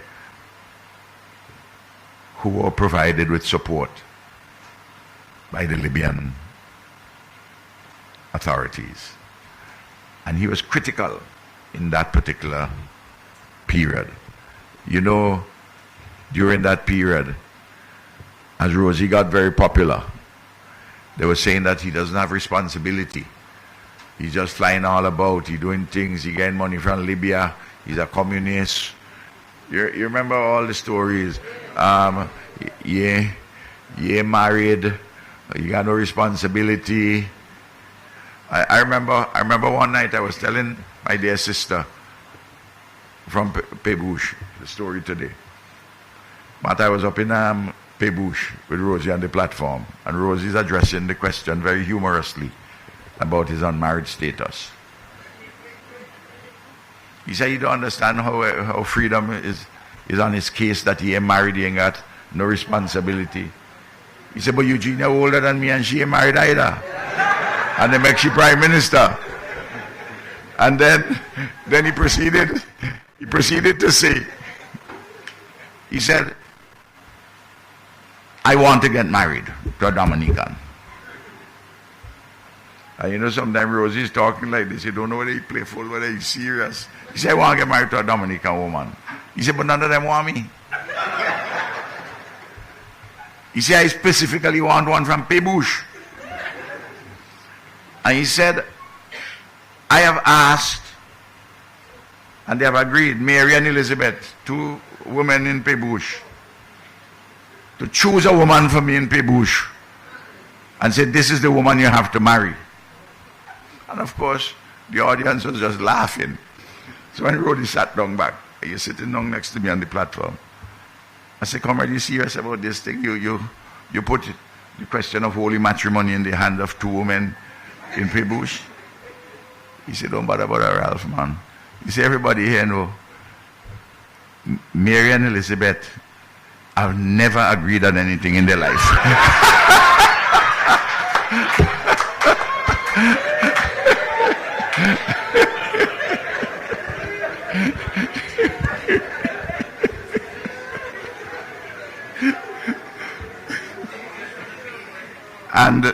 And then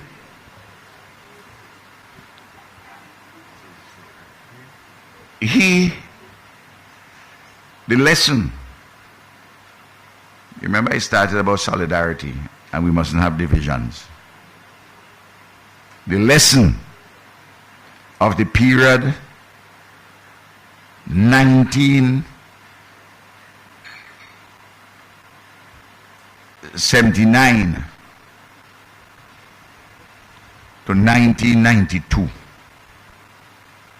that period with the collapse of the Patrick John government until Rosie became leader in 1992. There were all kind of different factions of the Labour Party coming and going.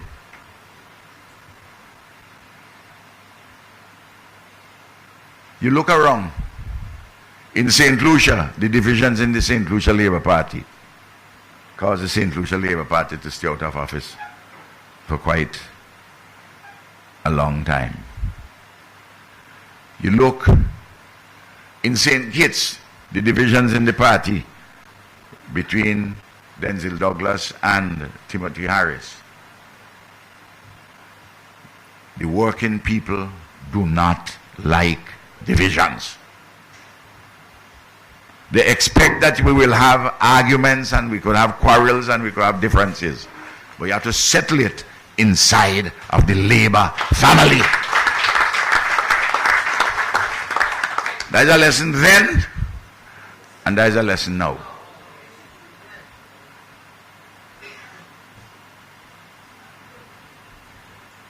When you leave the Labour family, it's a terrible thing. You're a traitor, you're a renegade, or you're a castaway. You must not leave the family. You stay in the family because it's solidarity that keeps making progress. That is the lesson. Oh, you get all kind of vanities. And nowadays, the vanities are multiplied because of this. But this remains fundamental. One of the reasons for the success of the Unity Labour Party in St. Vincent and Grenadines, in nearly 25 years since I'm Prime Minister, I've never fired a member of cabinet and none has ever resigned on me. If anybody playing the fool, I call you by me. If you're a man, I talk to you in language that if the Pope hear me, you'll excommunicate me.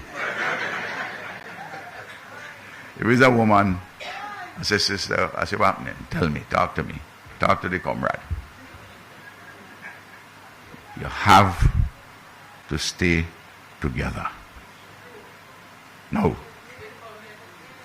interestingly, to see the practicality of Rosie in the next phase, 1992 to 2000. Rosie was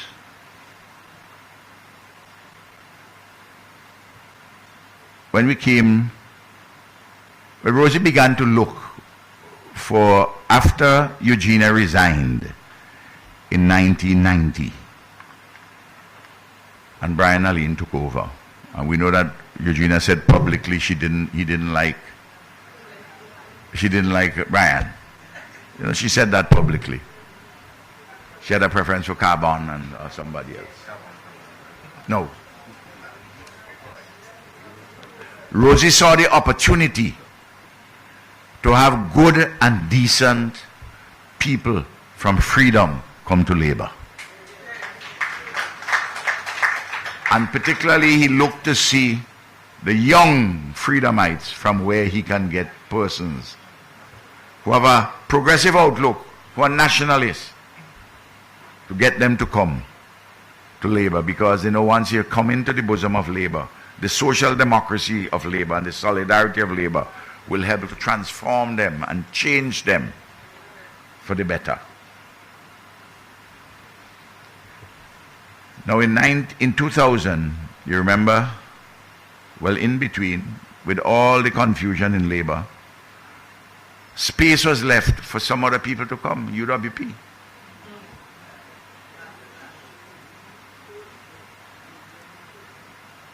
Remember that? Politics abhors a vacuum. If you have confusion, somebody else is going to come and take up some space, you know. Eh? Remember I telling you this? You can watch the history of it. And then in 2000, after you had a UWP government for 5 years, 1995, under Edison, who was my good friend, and we did some work together in scope and with bananas and the like. So too with Mike and Rosie. And then the election in 2000. Labour got 10. UWP got 9. And Sovereign, Charles Sovereign, who was then the leader of the party, the Freedom Party, they got 2 seats. And what is interesting, which is another lesson, the party led by a man who is supposed to be the most radical political figure who had gone mainstream in the period after, just before and after independence, Rosie Douglas, who was traduced as a communist by Freedom, the worst things were spoken about him.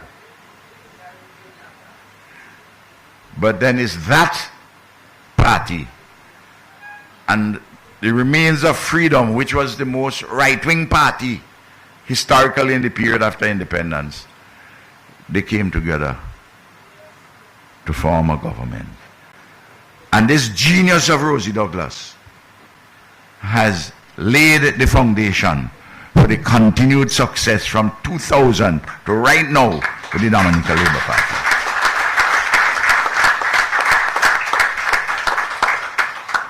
The other thing I want to say to you,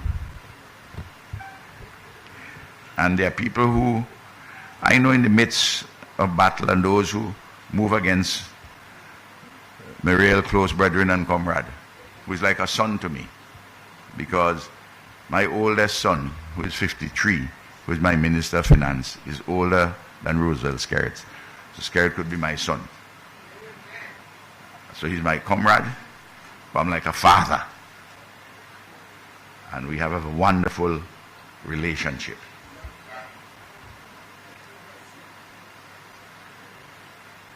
The genius of Rosie was to have brought them together, brought all the various elements and laid the foundation.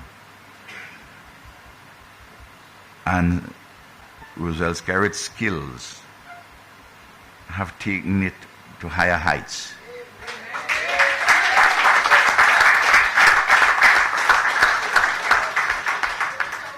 No.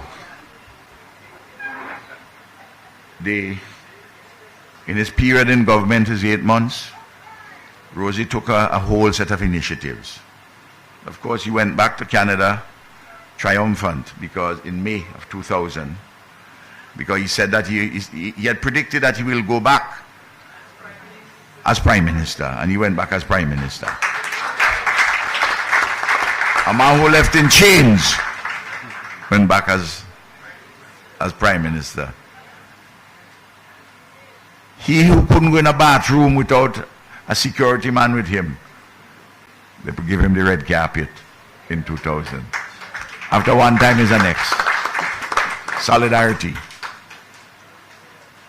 And Rosie was setting out to transform a colonial or amended colonial economy into a modern, competitive, many-sided post-colonial economy which was at once national, regional, and global. And looking for spaces. Looking for spaces even so much to want to deepen the relationships with Martinique and Guadeloupe and with France and with the European Union, which some people at the time didn't quite understand. But we live to see that Martinique and Guadeloupe and St. Martin are associate members of the Organization of Eastern Caribbean States. These are things, they happen before your very eyes, you know. I want to point something to you before your very eyes. You see, in 1980, amidst all the tumult and division of labor, the people of Dominica with great good sense say, listen, you see that confusion? Eugenia Charles and the DF, the Democratic Freedom, the Dominica Freedom Party, looks like the only one which can hold things for a while. And they went there for political stability and to see progress. And then confusion was happening after the resignation of Eugenia. And we see the problems in the UWP, and we see how Rosie brought them together. But watch this. And while Rosie and Pierre Charles played an important role between October 2000 and when he also died prematurely from a heart attack in 2004. Watch this. Dominica lost Eugenia through a resignation. Lost Mike in his early 50s. Brian Aline went to the court. Edison James loses government. Cabon died at sea. Rosie died. Pierre Charles died. Bananas collapsing. It is completely rational for the people of Dominica to have gone for a young man, Roosevelt Skerritt, to continue Rosie's legacy. It's not a mystery, you know, you just have to watch it. I'm sure the journalists would have seen all what I'm talking about. And we need to write more about it. We need to write more about it. I'll tell you something. And I'm sure that my brother Austria wouldn't mind me saying this. He says, okay, I can. I told him something about 4 or 5 years ago at lunch in Caracas when I was there with a couple of comrades.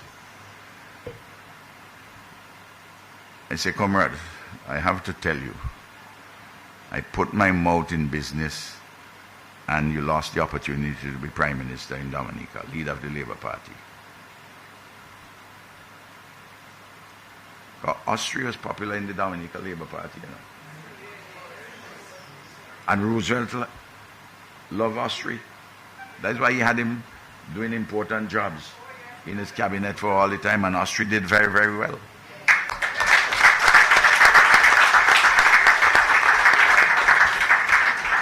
But when, after Pierre Charles died, I called Roosevelt.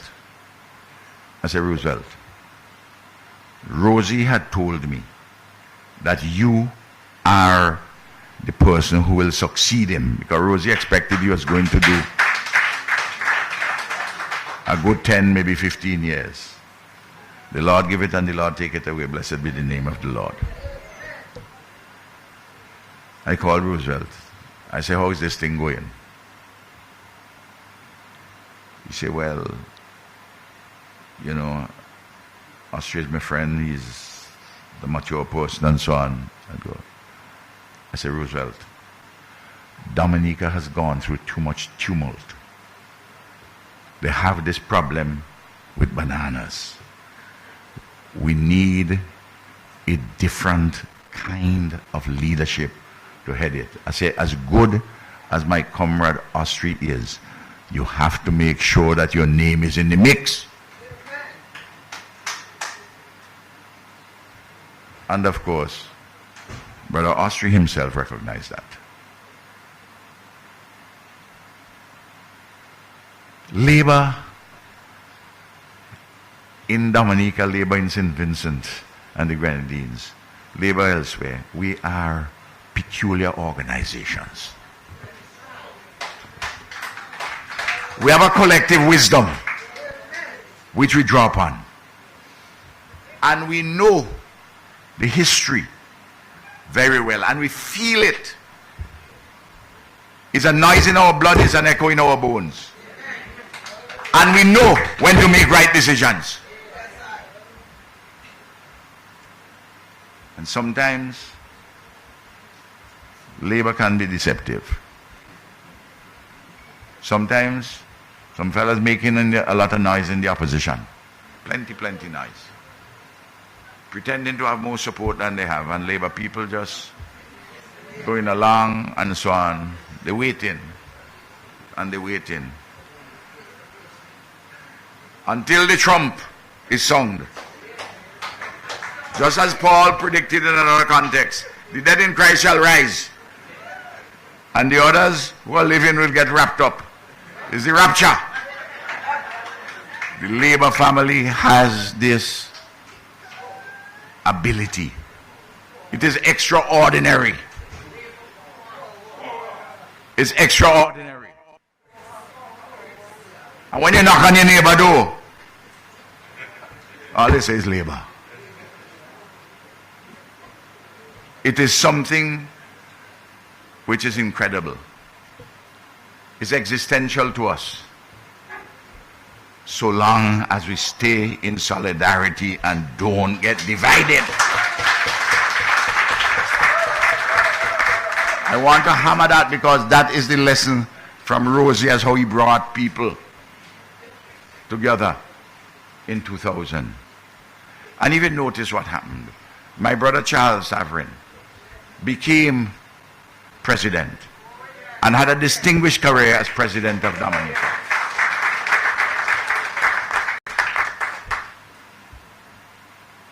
Left and right? Well, it depends where you have the center.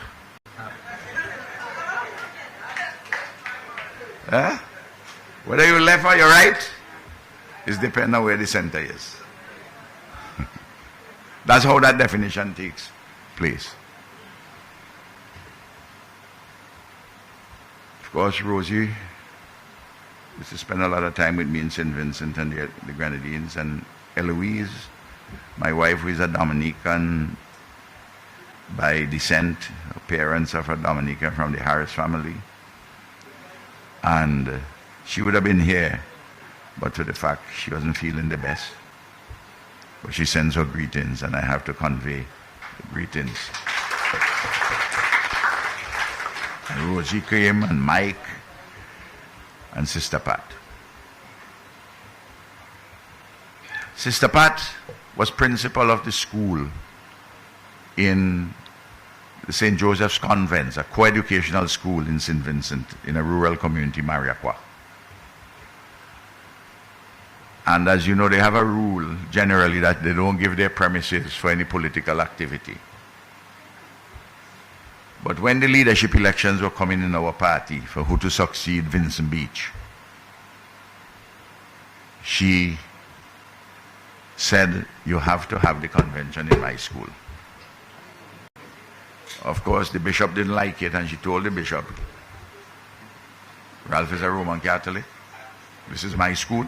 You could advise me, but I'm running the school. He's going to be elected the party leader. I want it to take place here. He's going to be the first Roman Catholic prime minister. What do you say about that?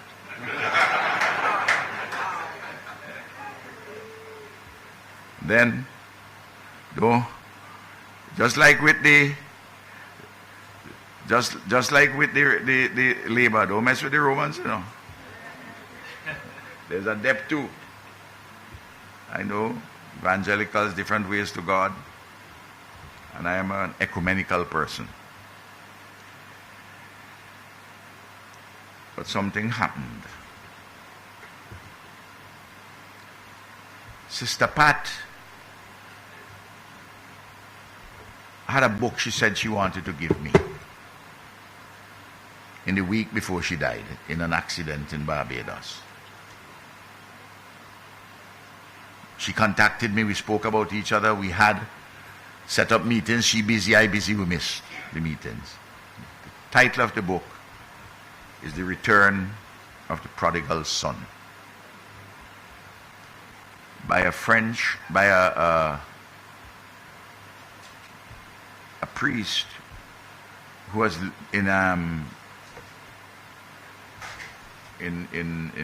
living in Canada, man of great reputation as a theologian, Henri Nouwen, HenriNouwen. You can read that book.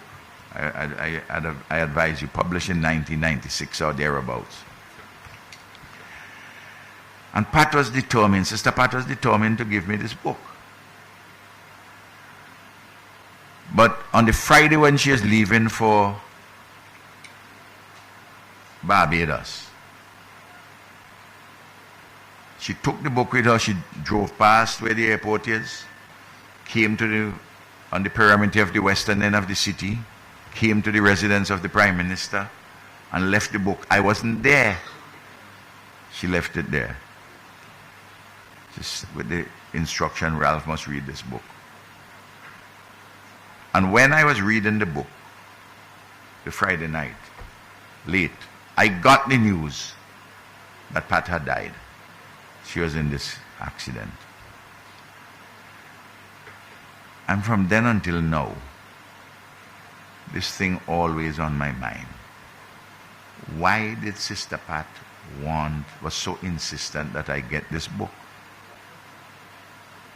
She was some force not yet known to her. Knew that if I didn't get it then, I wouldn't get it again. What is this book about? This book is about, and I started at the beginning, and you would understand, I didn't explain the totality of our conversation. The morning when you went to the Delegates Convention of the DLP.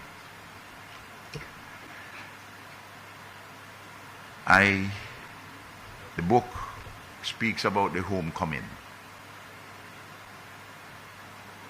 of the prodigal son. The homecoming to an all-powerful and all-forgiving God.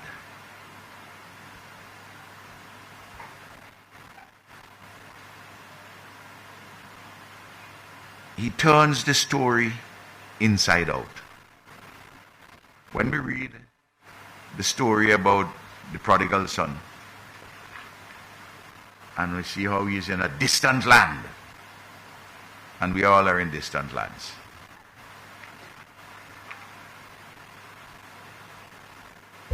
And we're looking for love in this distant land. And we are finding it. Sometimes we have to eat for the hog eating. The prodigal son. But the important figure in that story is not the prodigal son, but the Father, who is all powerful and all forgiving. In the homecoming,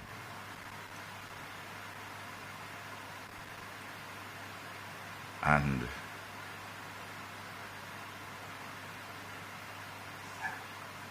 the only place you can find love is when you come home. And this love is a never fixed mark that looks on tempests and is never shaken. It is a love which is expressed daily, despite dissonances from time to time, by our people for one another. Something which holds us together as a progressive society. Think about it. You think Dominica could have made the progress without this sense of solidarity with one another, an elemental love which springs from our deepest longings, informed by faith and embracing hope We lost so many leaders in Dominica. Bananas collapsed. Hurricane David, Hurricane Allen, Hurricane Maria, the global economic crisis. We are battered. COVID, occasional droughts, all the vagaries of climate change, the harshness of the external world. And through it all, we have survived and we have thrived.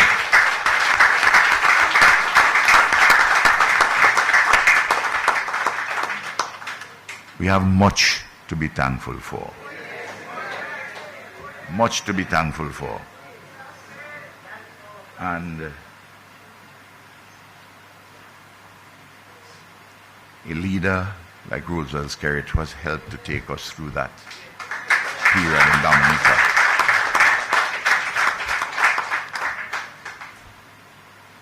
Do not underestimate any of that.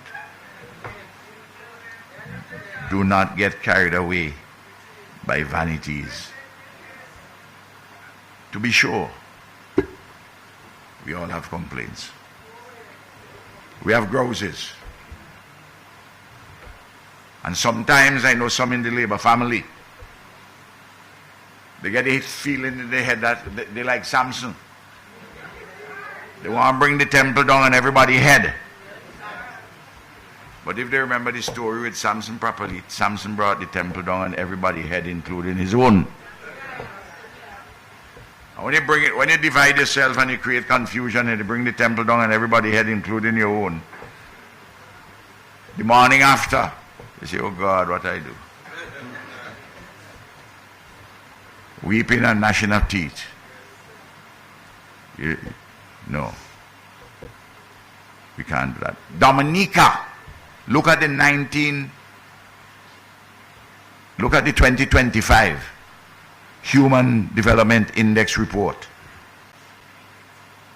by the United Nations Development Program. There are 4 categories.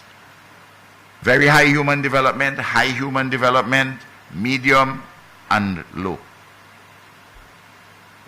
Dominica, which has been battered in the way in which I described it in many dimensions, is in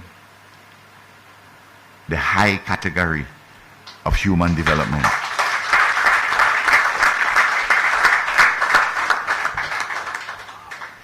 A person who is sent to university, give them a free education. There is a pothole in the last half a kilometer before their house. They drive in a SUV. They get the education free. But they're on Facebook. They can't vote Labour because of the pothole. They forget that the first thing that Labour did is to fill the pothole in your head.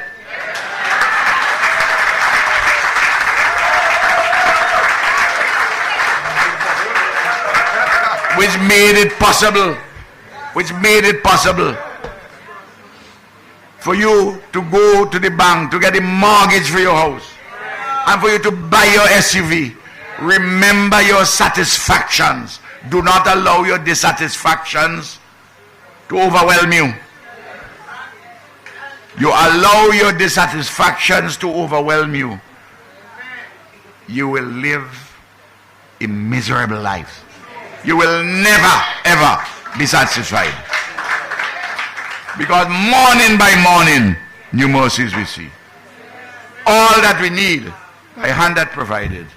Great is thy faithfulness. Thank you very much.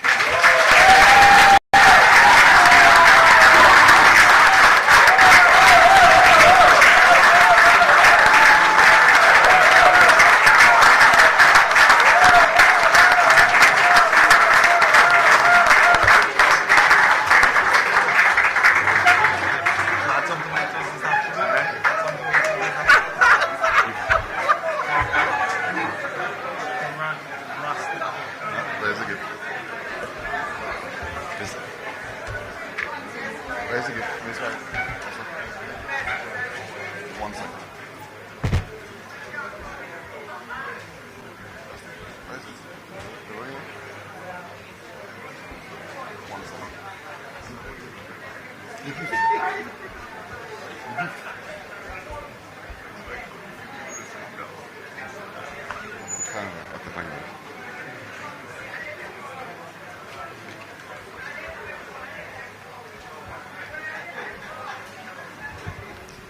I think I said that the last Mohican had a lot to say about his brother, right? I will now call on the General Secretary to give the vote of thanks.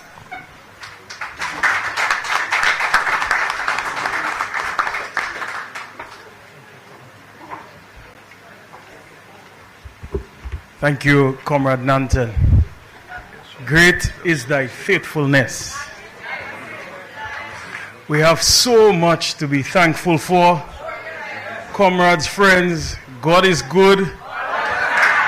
And all the time, praise you, Jesus. Honorable Fidel Grant, my dear brother and friend, Acting Prime Minister of the Commonwealth of Dominica. Comrade, the Right Honorable Dr. Ralph Gonzalez, Prime Minister of St. Vincent and the Grenadines. What a masterful lecture. Past and present members of Cabinet and Parliament, His Excellency Ambassador Nanton, and all the executive members of the Dominica Labour Party, son of Rosie Douglas, Tiani. Greetings, comrade, and to all the wonderful family members, the Douglases, Rosie's family here with us tonight. Pleasant evening to all of you. Ambassadors of Cuba and Venezuela were here with us, always showing support and solidarity.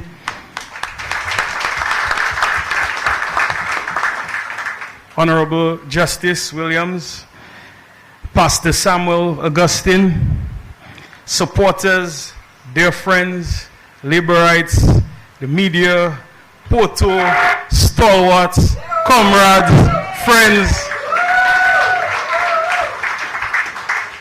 Comrades, as we gather tonight, I feel a distinguished honor and privilege to give this vote of thanks at this most fitting memorial, where we commemorate the 25th anniversary of the passing of our dear brother, beloved father, unifier, comrade, leader, and Prime Minister of Dominica.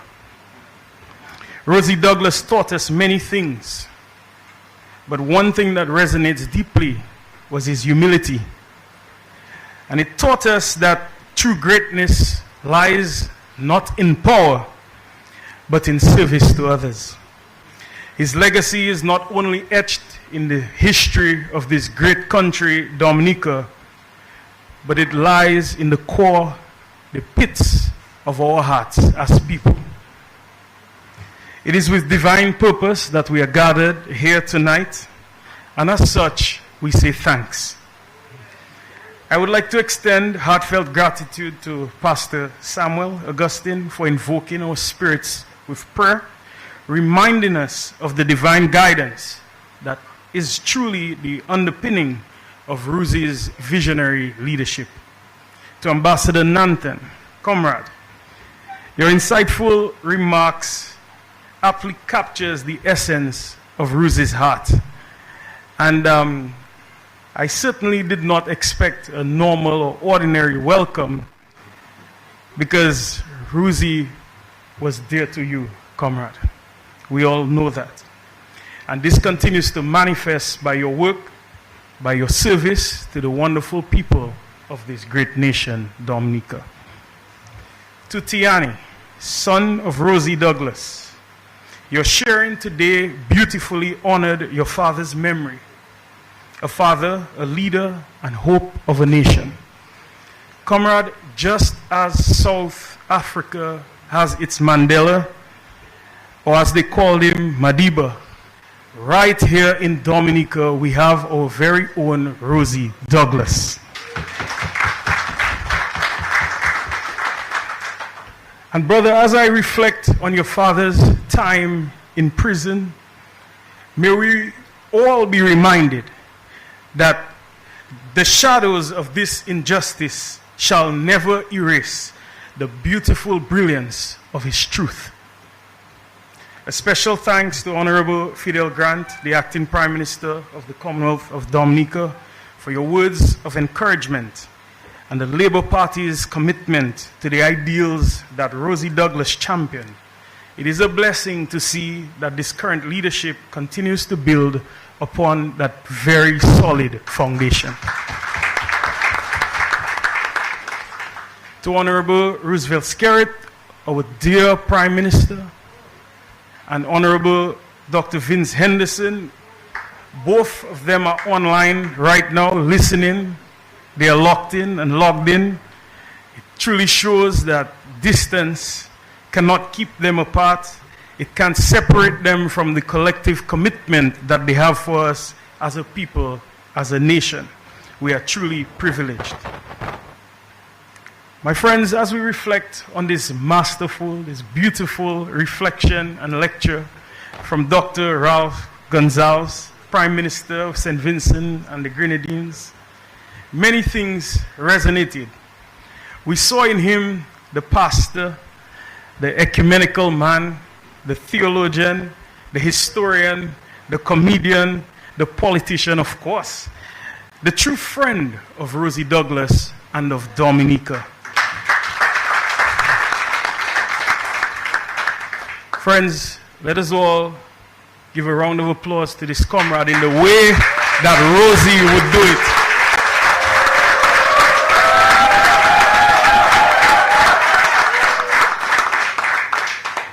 Thank you, comrade, for elaborating on all the 5 phases of Rosie's life. Your reflections on our late Prime Minister helps keep his vision and spirit alive in a new phase that I will call phase 6, the phase where we transform sweat into equity and his sacrifice into opportunities for the people of this great nation. To Rosie Douglas's wonderful family, thank you for your legacy of love and tremendous sacrifice. Your sharing of Rosie with us is a testament of your love. We thank you. Tiani, we will certainly continue to honor his great memory and legacy. This is the party that we are. To all supporters, diehard, Porto Laborites,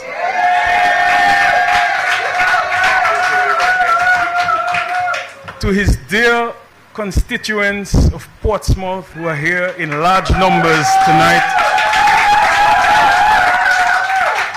past and present members of cabinet, comrades, Austri and Ambrose, ambassadors, the media, and all who have turned out tonight, thank you sincerely. Your commitment to the ideals that Rosie Douglas stood for reminds us that we are part of an ongoing journey towards people-centered development, empowerment, humility, and solidarity within our Labour family, our Caribbean family, and the global community by extension. As we close this evening, let us carry forward the legacy of hope and unity that Rosie Douglas instilled in all of us. May we continue to strengthen our bonds within the Caribbean, Africa, and the wider global community as we build a brighter future for generations to come, just as Comrade Rosie imagined it for us. My friends, in the words of Proverbs 11:25, a generous person will prosper. Whoever refreshes others will be refreshed. Rosie embodied that principle wholeheartedly. Thank you everyone for being here tonight to honor the great memory of our leader, and most importantly, an extraordinary human being. Together, let us keep his spirit alive in our actions and our commitments to our nation. Thank you. I pray for all of you traveling mercies this day and every day. May you go forward to your homes and journey safely. Long live your great legacy, Comrade Rosie. God bless you.